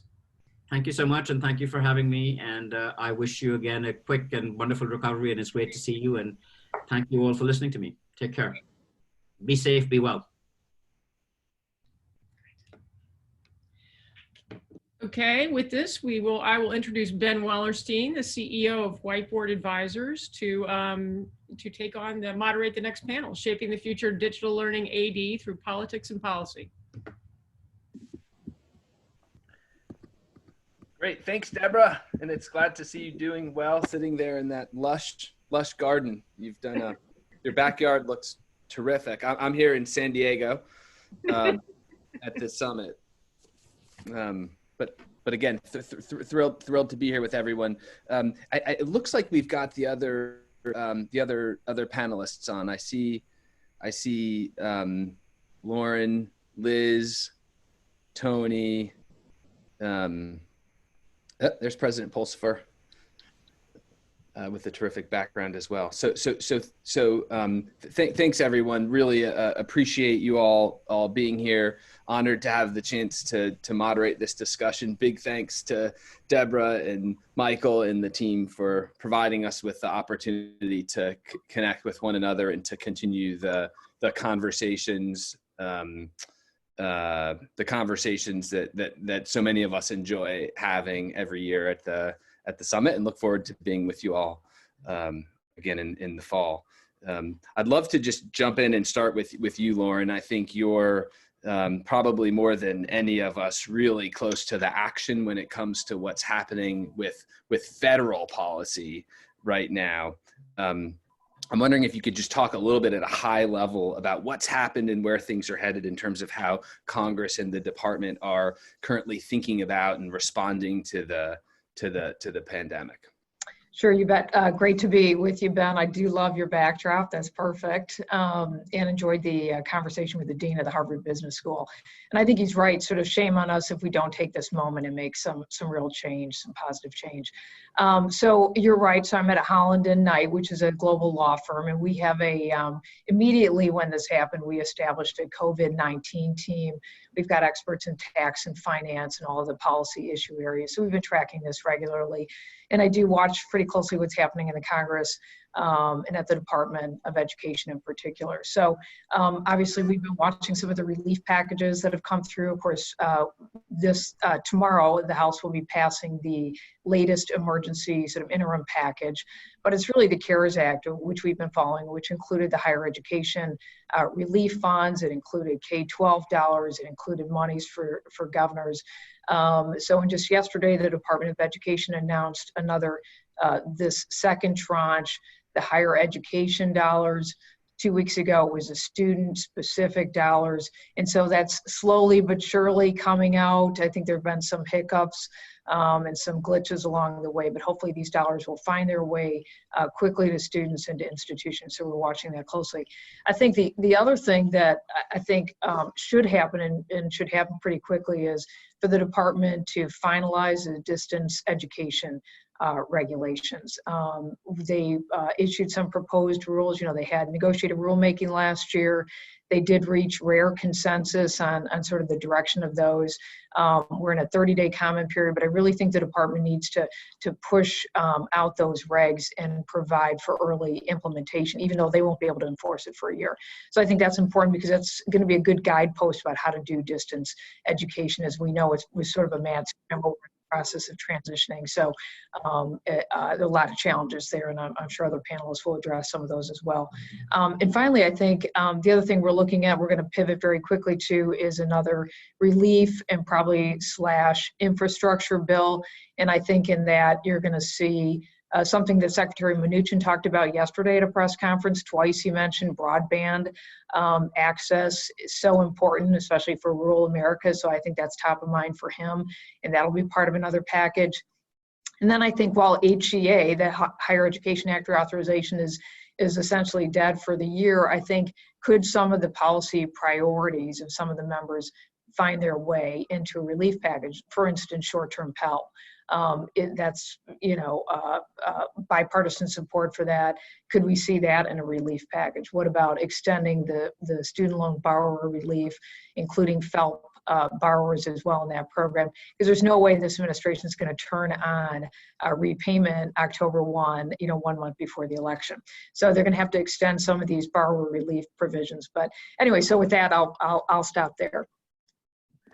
Terrific. And I'd love to turn to, you talked a little bit about online learning. President Pulsipher, you're I think an institution that so many of us think about when we think about innovation in post-secondary education and online learning in particular. You have a massive and really diverse student population.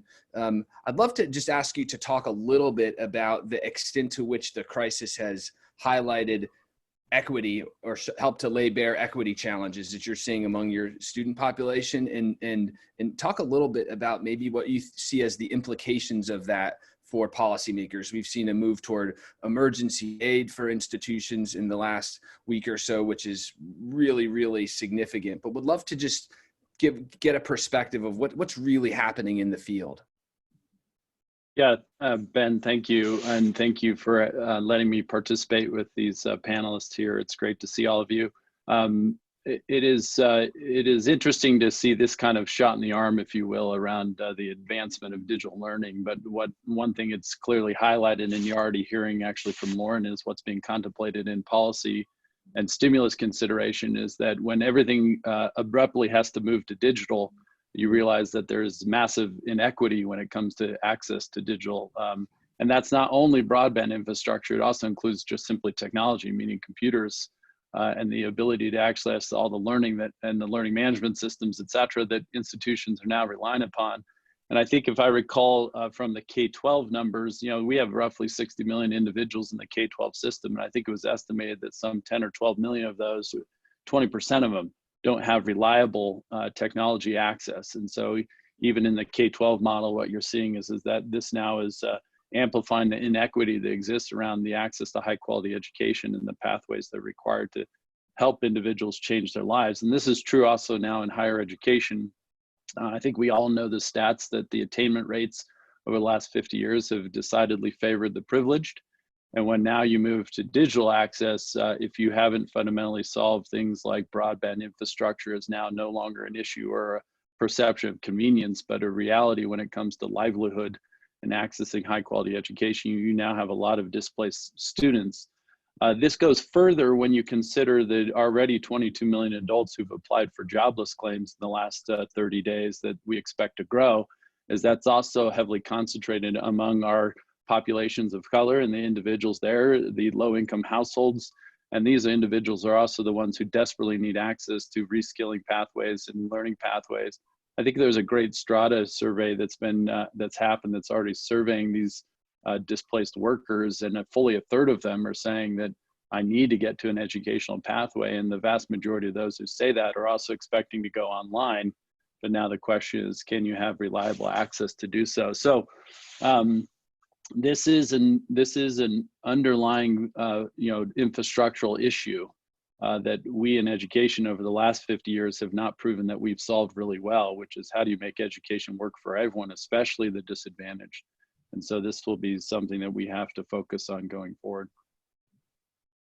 Terrific. Well, I really appreciate that. Just one quick follow-on question. I've been reading about the work of organizations like Digital Us and others that are highlighting not just access gaps, but also gaps in digital literacy. Would love to hear a little bit just about, as an online institution, maybe that's something that you've already been in a position to, maybe you're not grappling with that in the way that other institutions are. I'm just curious about either implications for policymakers or just recommendations to other institutions that are encountering issues that you've perhaps already experienced over the years. Yeah, and it addresses, I'll talk about our model a little bit. I think this is in many of those institutions are now experiencing the delivery model that is internet-based versus in-person based. Is that it dramatically increases our ability to personalize the engagement with every individual. And so whether it's digital literacy or whether it's just simply time management and planning, whether it's actually even the issues of self-efficacy and purpose, one of the unique things that Bob Mendenhall, our founding president, he realized early on that in fact, now when you have this one-to-one interaction, or really the interaction that's digitized, you have to rethink your student experience on an individual level.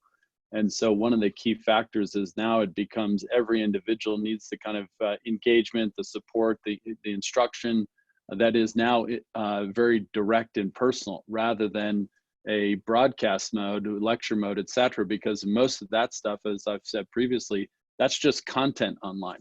You can already access all the best lectures and the best learning resources, et cetera, online.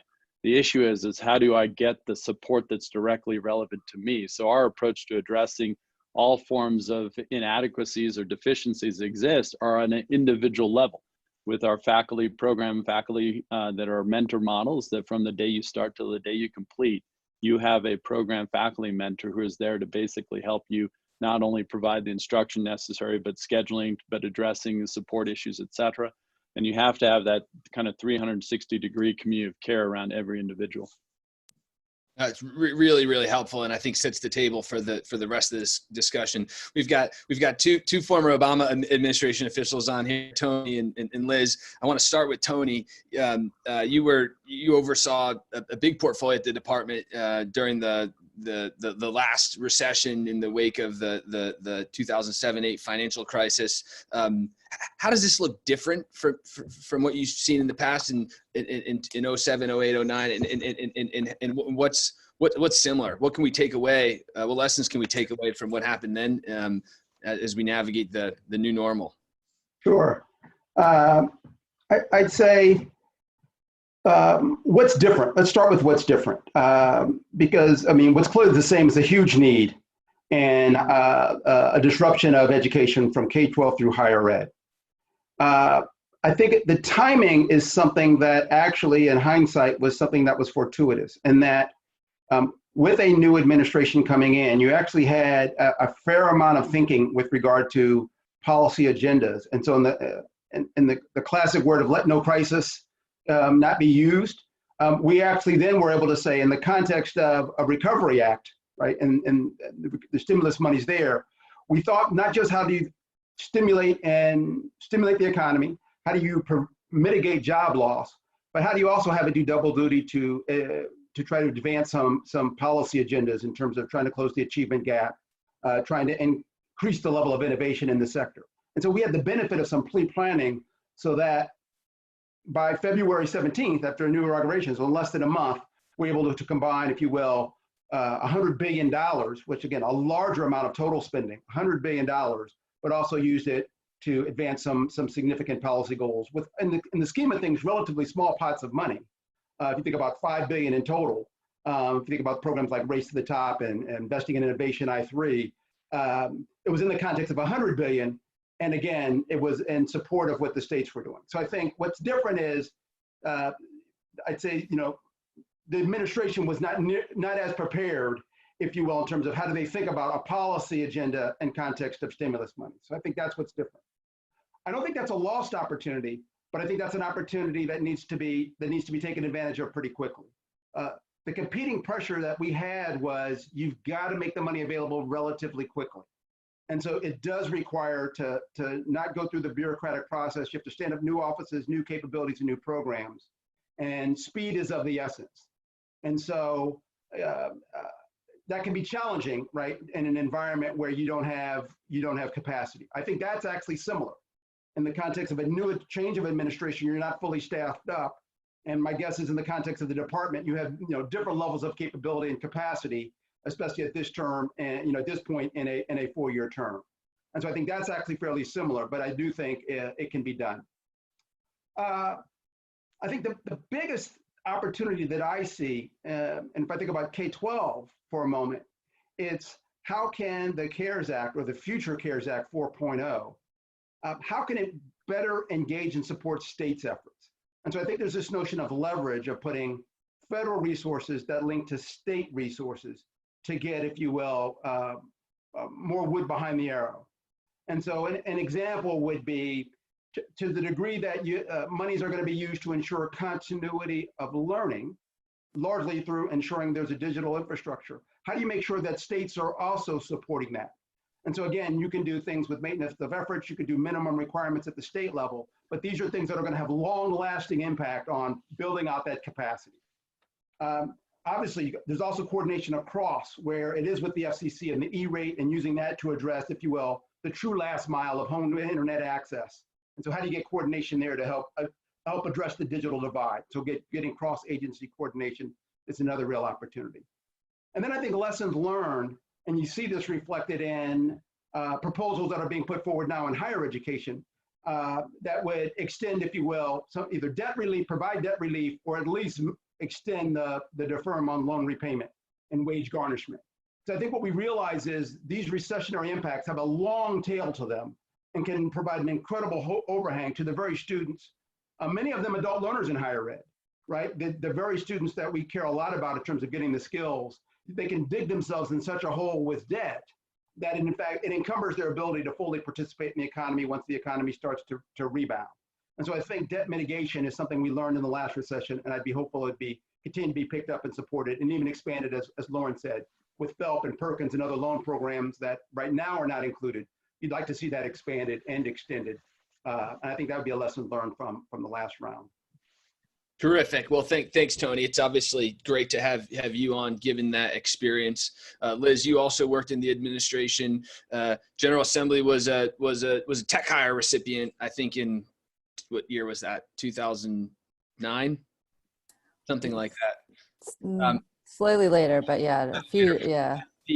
But before we get into that, you all are have launched or we're, I think, uniquely in a position to sort of identify these like shovel-ready training programs. You're up and running in Louisville. So just as part of this initial round of questions, really setting the table about the equity implications, what's happening from a macro perspective, lessons learned from Tony. Talk to us a little bit about what you're seeing in a place like Louisville. I mean, that program, I feel like, got up and running really, really quickly with the support of the mayor. But what are you seeing at a local level?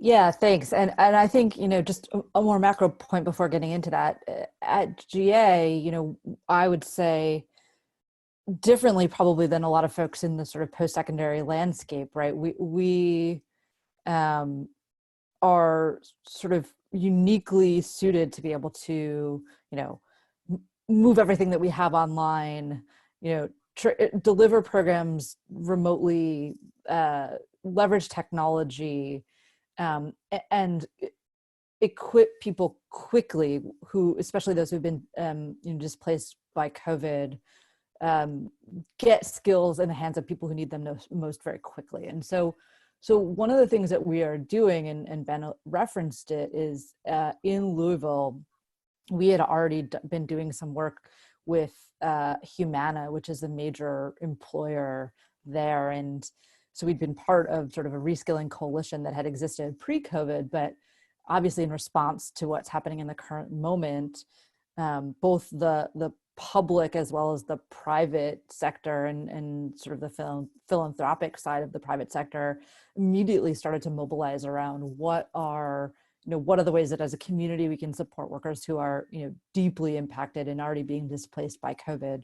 We know those numbers are staggering, all around the country, not to mention the world. And so we are part of a reskilling coalition that was actually formally launched last week with Humana, Microsoft, as to Scott's point about the sort of inequities around technology and access, ensuring that folks who've been displaced have the technology to be able to access these trainings is a key part of Microsoft's role in the coalition, as well as with the mayor's office. And there's kind of two phases of the work. Phase one is kind of first 90-day rapid response, where anybody free of charge, fully subsidized by Humana and as well as the mayor's office is able to access any one of GA's trainings at no cost to them.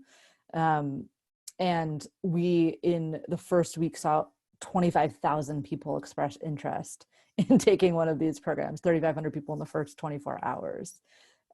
Phase two then I think looks like something that's a bit more sustainable, and it is expanded way beyond GA, which is, with University of Louisville, all kinds of other higher education partners. We expand the set of course offerings that folks are able to access, all again at no cost, and sort of think about what is the sustainable ecosystem that we create that is again equipping people with these skills and helping to get them back to work. So that, I think that's just an example of the private sector moving more quickly as we sort of are waiting to see where the big sort of federal and state policies are going to land, how stimulus money is going to be brought to bear on these great economic concerns. We see movement driven quickly by local leaders as well as philanthropy to start taking action in communities, which we're being approached by communities all over the country, not just in Louisville, about replicating this model quickly. So I think hopefully what the model we have is one that can scale, but also then can ladder up and plug into whatever, longer term stimulus funding or opportunities emerge from a policy perspective. Terrific.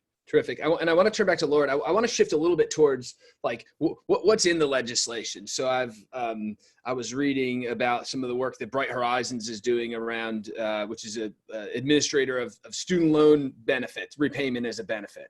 So there's a nugget in the legislation that actually allows employers to fund student loan payments for employees in a way that's excluded from their income, similar to the way that employer tuition assistance works. Something we've been talking about for a really long time in the policy world, but hasn't been enacted with that degree of clarity or specificity. I think that's a temporary provision. But Lauren, I want to talk a little bit about what's in there, and then I'd love to turn to Liz and Scott and talk a little bit about what some of the barriers are, what's not in there, and to what extent there are maybe vestigial requirements that should be or could be removed in ways that would allow education providers to be even more responsive to some of the needs they're seeing.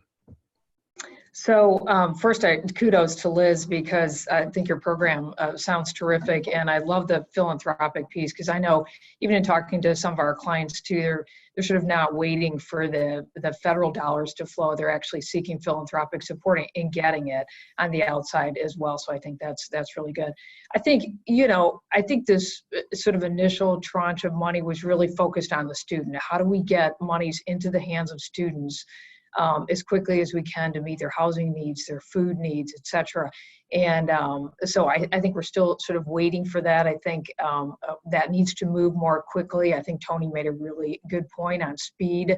Let's get these dollars out and trust that these institutions will be doing right by their students and supporting them. So I think that's critical. So I think that's really was the focus. And honestly, in talking to people on the Hill, with the passage of the CARES, they weren't even sure exactly how these dollars were going to be used, what student expenses were going to be covered, how institutions, needed to spend this money, and of course, very different all over the place. So they really wanted maximum flexibility to be given to the institution. So I think they're just as interested as we are about how these dollars are going to be spent. So I think that was sort of the initial.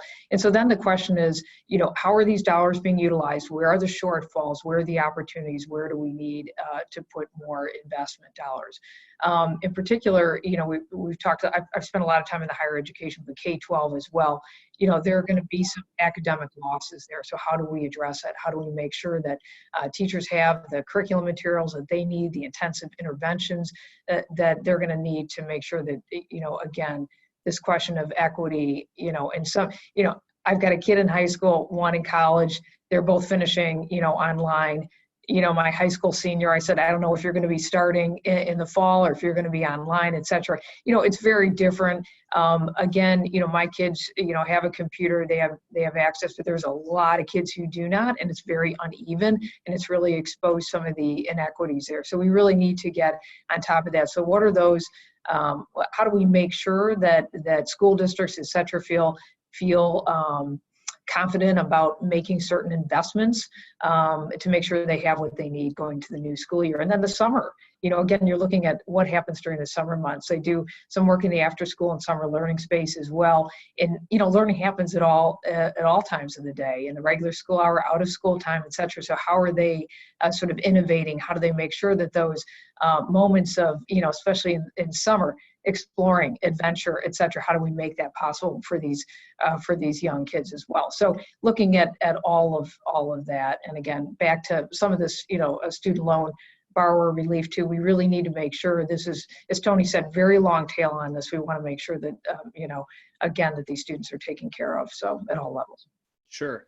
I want to just give a quick example, and I won't get this quite right, Liz, but the and maybe just to seed a discussion with you and with Scott.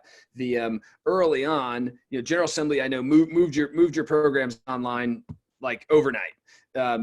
A number of your students were veterans who were funded through the GI Bill, and the GI Bill funding didn't allow participation. This may be something President Pulsipher knows more about than you or me, but there were inequities in how federal GI Bill funding could be used in the case of online programs. That was, I think, resolved relatively quickly in order to allow for continuity of our veterans who were enrolled in programs that weren't online when they started, but were online, moved online 3 weeks ago. President Pulsipher, can you just talk a little bit about where there may be where there's friction, where there are barriers, again, as a result of either vestigial policies or things that might impede your ability to deliver on your mission at the scale that you do, and that might be smart to eliminate or suspend on a temporary basis. Yeah, I'll put some of those in maybe a short-term context, because I think there are still many barriers that exist to where I think the future of education to work is actually going. But today, I think even some of these are being addressed, as Lauren referenced. The negotiated rulemaking around distance education is actually advancing things, because there's at least a recognition that in the future of digitized or at least digitally enabled learning, even if it's in a blended model, institutions are rethinking the faculty-student interaction and how do you actually do that. Most know very well that, in fact, our disaggregated faculty role was not at all kind of contemplated in legislative models as were conceived in 2008 when the last iteration of the HEA was. And even if digital learning was there, no one really thought that the instructor-student model was going to be disaggregated the way we have, but it's shown to be really effective.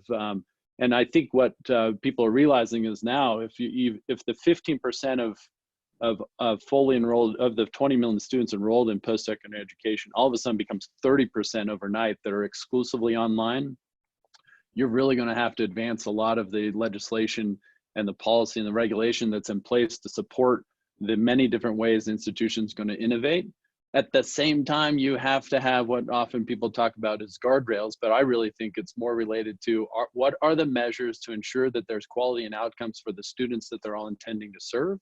Do we know that the design of the curriculum is actually a pathway to opportunity? Do we know it's economically viable? Do we know that students are persisting and progressing and attaining? Like, it is forcing the same conversation around what are the measures of quality that in fact can be there as checks against innovation run rampant, if you will. And so those are, I think, two key areas where we have blockers to it. I will say one big blocker that I think right now is being rethought is what I'd think more broadly as how do we contemplate policy to support students who are pursuing not only first opportunity, meaning the traditional 18-year-old who's going first time full-time to college, and really all the working learners who are pursuing their next opportunity. The HEA policy and federal aid policy, et cetera, has not largely contemplated those who are pursuing now stackable credentials or the short form high quality credentials that are needed for reskilling, upskilling. And so the first endeavor in that regard is short-term Pell, if you will. But quite frankly, you need to rethink the whole regulatory model to support now a much closer education workforce collaboration around a lot of the emerging next opportunity endeavors around education that are going to become very prevalent in our future. Ben, hey Ben, you're on mute. Sorry, I was gonna say, Tony, are you gonna say something? Yeah, I was. Because I wanted to build on that. This notion of, I think it's, you read Mitch Daniels' letter and you think about Purdue. We heard earlier about Harvard. And I think still a lot of us think about this disrupted on-ground model and how catastrophic that's been for many. I still think that misses the average student and kind of what's the profile of the average college student in the environment. And I think to Scott's point, it's often a hybrid or an online model. And I think standing up the capability, I think a lot of people think it's the notion of partner with an OPM, put courses online, but arguably that's easier versus all the student supports that Scott was talking to. How do you make this more personalized, engaged, to actually get the student to persist and actually get the benefit of that online? That is a whole level of infrastructure and capability that a lot of the institutions as they stand up are going to evolve into. I know at the University of Phoenix, under Peter Cohen's leadership, for the last going on 3 years, right, we have had consistent, term after term, improvements in student persistency and progression. And people say, what do you do? And the reality is, it's not one thing, it's 50 things, right? And it's the relentless continuous improvement approach. Kind of that capability and that understanding, making sure that our policies reflect that, I think is going to be important. So specifically, right now, the institutional support is it excludes the exclusively online student. I think we need to think about, right, the supports that as they bring on these students, who they become more online, those institutions are still going to need to build out those capabilities. So I think thinking through that will be one. I think and that's on the higher ed side. I also think it's the notion of making sure we recognize that institutions that are online are in fact included in the broad community. Because I think right now we can still do the online, offline. And I think right now we have to think about it as in a more blended community.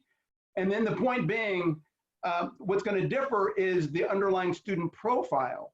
And I think if you thought about, if I had my druthers, right, and said, what would be a really innovative long-term, it would be to not just do we move away from only first-time, full-time, but we also get more sophisticated in understanding the risk factors of the underlying student population. And then as we move to more outcomes assessment, we are able to assess institutions and their ability to deliver outcomes on a risk-adjusted basis.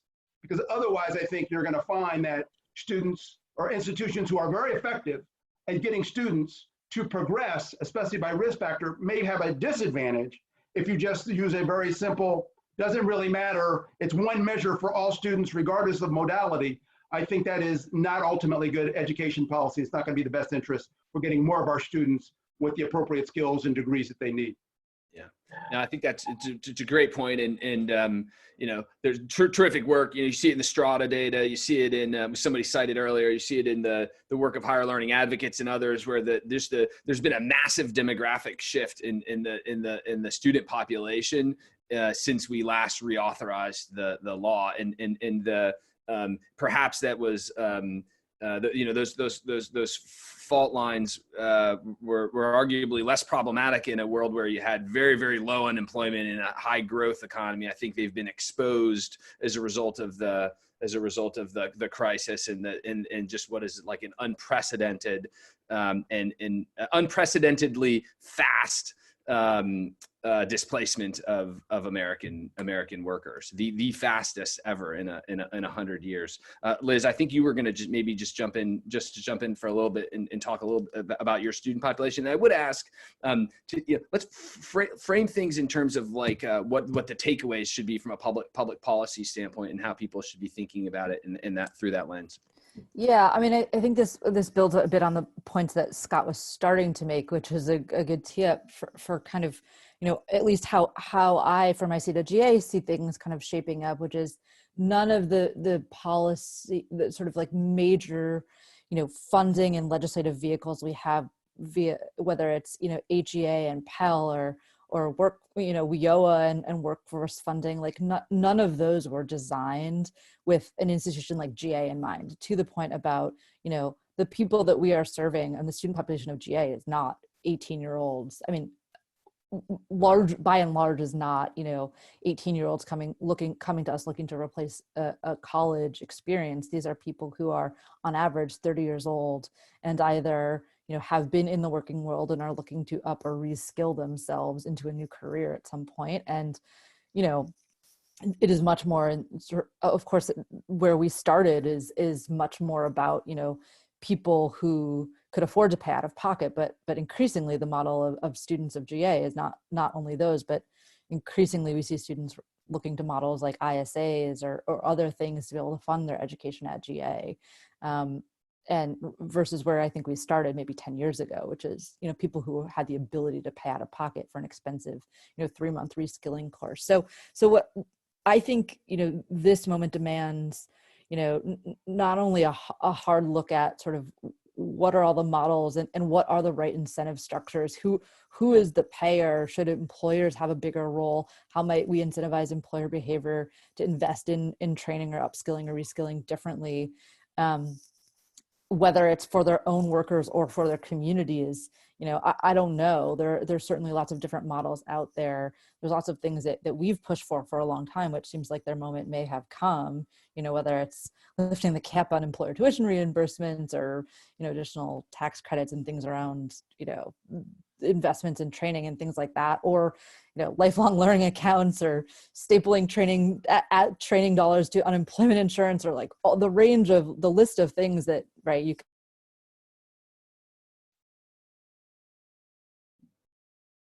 Is that just Liz that froze? Is everybody else? Yeah, I think so.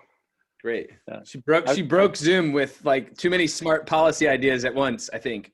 Can I just add on to where Liz was going with that? Because I think there are some implications that become pretty interesting and useful, which is just think about the criteria of what expenses are eligible for federal aid in an online or a digital model versus a, you know, fully on-premise model. You know, think about when it's, you know, part-time enrollment versus full-time enrollment.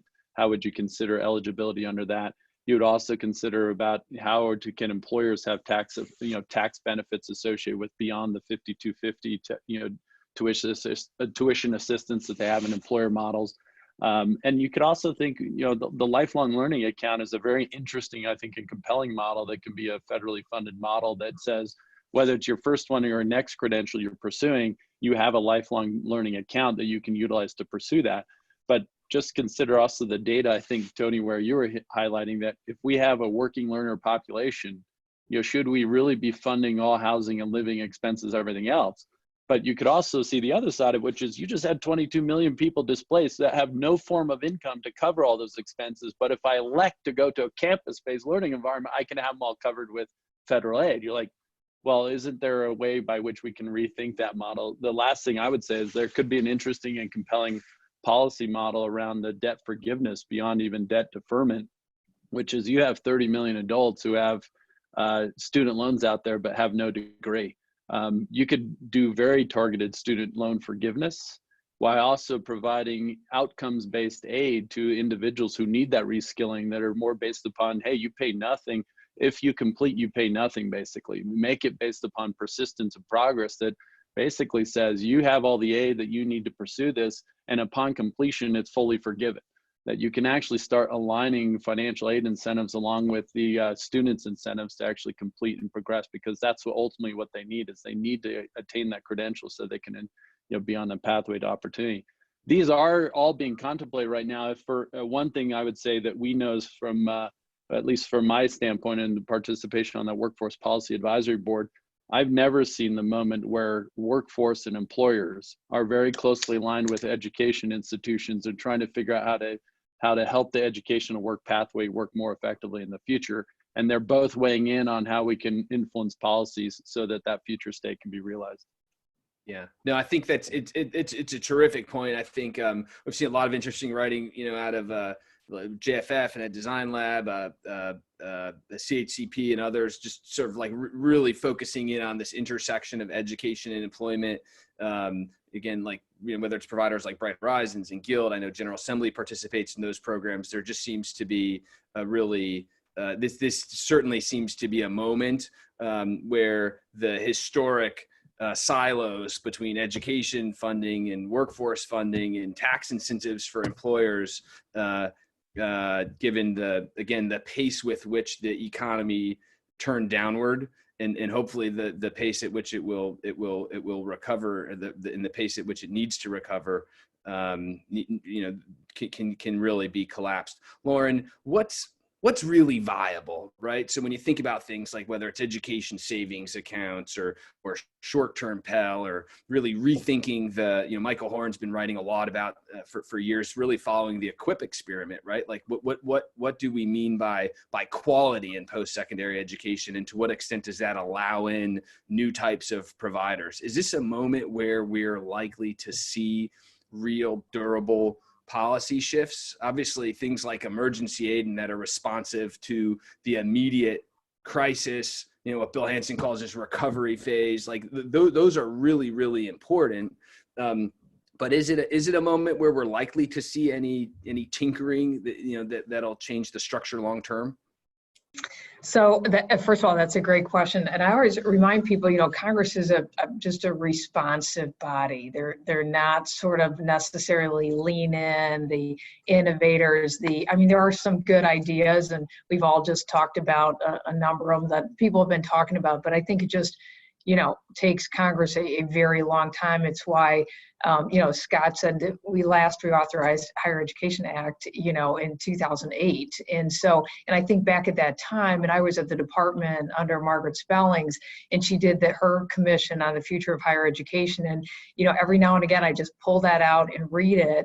And at that point too, she talked about sort of this intersection, let's get business together with education, and really drive that. Because at the end of the day, what do we want out of our education? We want to learn, but we also want a job, a successful, career, et cetera, whatever. So I think it needs to lead to something. So that was the point of her commission. How do we do that? How do we make sure there are outcomes, it's affordable, it's accessible, et cetera. So, I love a lot of these ideas, and I think I've talked to Congress about a lot of these ideas, and I think on the merits, I think that's what frustrates people outside of Washington, is that it just seems such a sort of common sense solution to this, that, and the other, but all of this has a budget implication. So I think even now it's kind of funny to talk about budgets, because so much money is going out the door, and you wonder how at the end of the day it's all going to be paid for. But I think, again, you tinker on any of these policies and it has a budget implication. So they're always, going after what they call the, race to zero. How do you have the least impact on the budget, but make the sort of necessary tweaks? So I think that sort of hampers Congress from actually doing something. But again, I think Higher Education Act, could there be some bipartisan, like the short-term Pell, geared to, upskill, and jobs in direct correlation to jobs. Could we see something like that in there? Again, they've been going back and forth as bipartisan, but the devil's in the details. So we're just going to have to see how they work this next sort of relief and infrastructure stimulus package. Cool. Tony, just from your seat, what's one big change that you think might happen if we're, give the folks on the line some intelligence about where the policy might shift? Wow, if you limit it to practicality, I think one thing in the near term, I won't call it a big change, but it's probably being talked about. I think Lauren could speak to it. It wouldn't surprise me if you saw an increase in Pell with a max on Pell. So just more money out there for Pell, separate from whether they expand the use for short-term Pell. But I do think that is it was done the last time. And so you might see actually more dollars out there to try to support, again, it's a way for the direct students. So I think that's in the cards. I think, the way I would think about it is, if you think about Recovery 4.0, I would think about that as an extension of a lot of the current existing programs with some tweaks. I think it's worth thinking about CARES Act 5.0, and then separate from long-term. And when I think about CARES 5.0, I think we should think about, what does reentry look like, right? Not just what's the mitigation between now and the summer, but what does actually reentry look like? And can we recognize we're under a fixed budget constraints at some point, can we reserve funding to actually support institutions once we have full reentry? And again, if I step back holistically, here's what we know. For example, let's go all the way the continuum. We know early learning, right?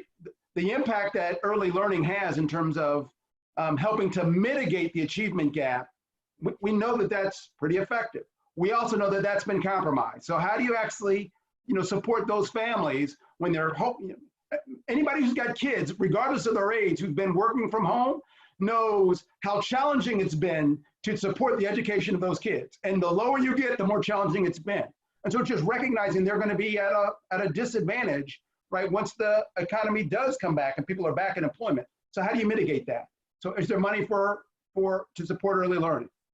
Again, as you think about K-12, how do we think about, the lessons learned of the whole digital divide and its impact is real. How do you mitigate that once we have full reentry, right? Is there additional supports?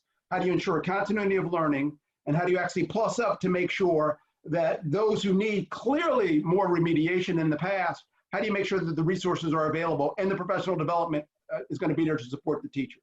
I think that's critical. And then when you move in post-secondary, I would think about, to the degree that, how do you actually navigate, right? How does a working adult who now wants to get access to near-term programs that are effective, how do they navigate what is clearly a fragmented, unclear? And I think providing funding for the intermediaries out there, right, at the state, the Goodwills and others who are actually providing, if you will, a critical role. They're serving a critical role in helping the displaced and unemployed navigate the reentry in terms of part-time work versus relevant training programs. How do we ensure that infrastructure is there to support that transition? I think those are things that I think are practical that can be done in a CARES Act 5.0. Sure. Well, I really appreciate that. And again, I don't want to end abruptly, but I think that was a really thoughtful summation.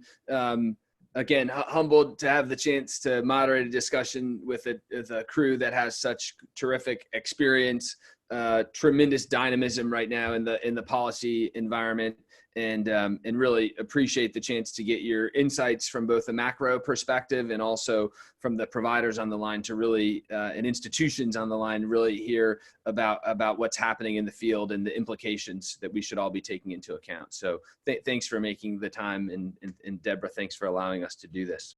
Thank you all. That was fantastic. Bravo. We appreciate it. And I'm sure the people have a lot more questions they'd like to shoot to you. So thank you guys for your time this afternoon. And thanks everybody for being here for the whole GSV Summit. We have two quick things. We'd like to bring your attention to the RISE Prize, which is being done by underwritten by two of our partners, Imaginable Futures and Lumina. They're giving 14 awards totaling $1.5 million. for solutions driving economic mobility and well-being for student parents, because there's such a large percentage of higher ed students today are parents, and we all know what stress it is just to be at home right now. So being a student and a parent is really difficult. An amazing prize. So I wanted to bring attention to that, and then hope you all will join us next week, and we'll have a variety of fantastic panels and a closing conversation with former Governor Jeb Bush, which we're very excited about, and we're delighted that Jeb's able to be with us next week. So we'll get the schedules out next week. We have the leaders of Strata and Ascendium and Lumina and ECMC as well as some key players from the big tech sector. So everybody have a great week. Thank you.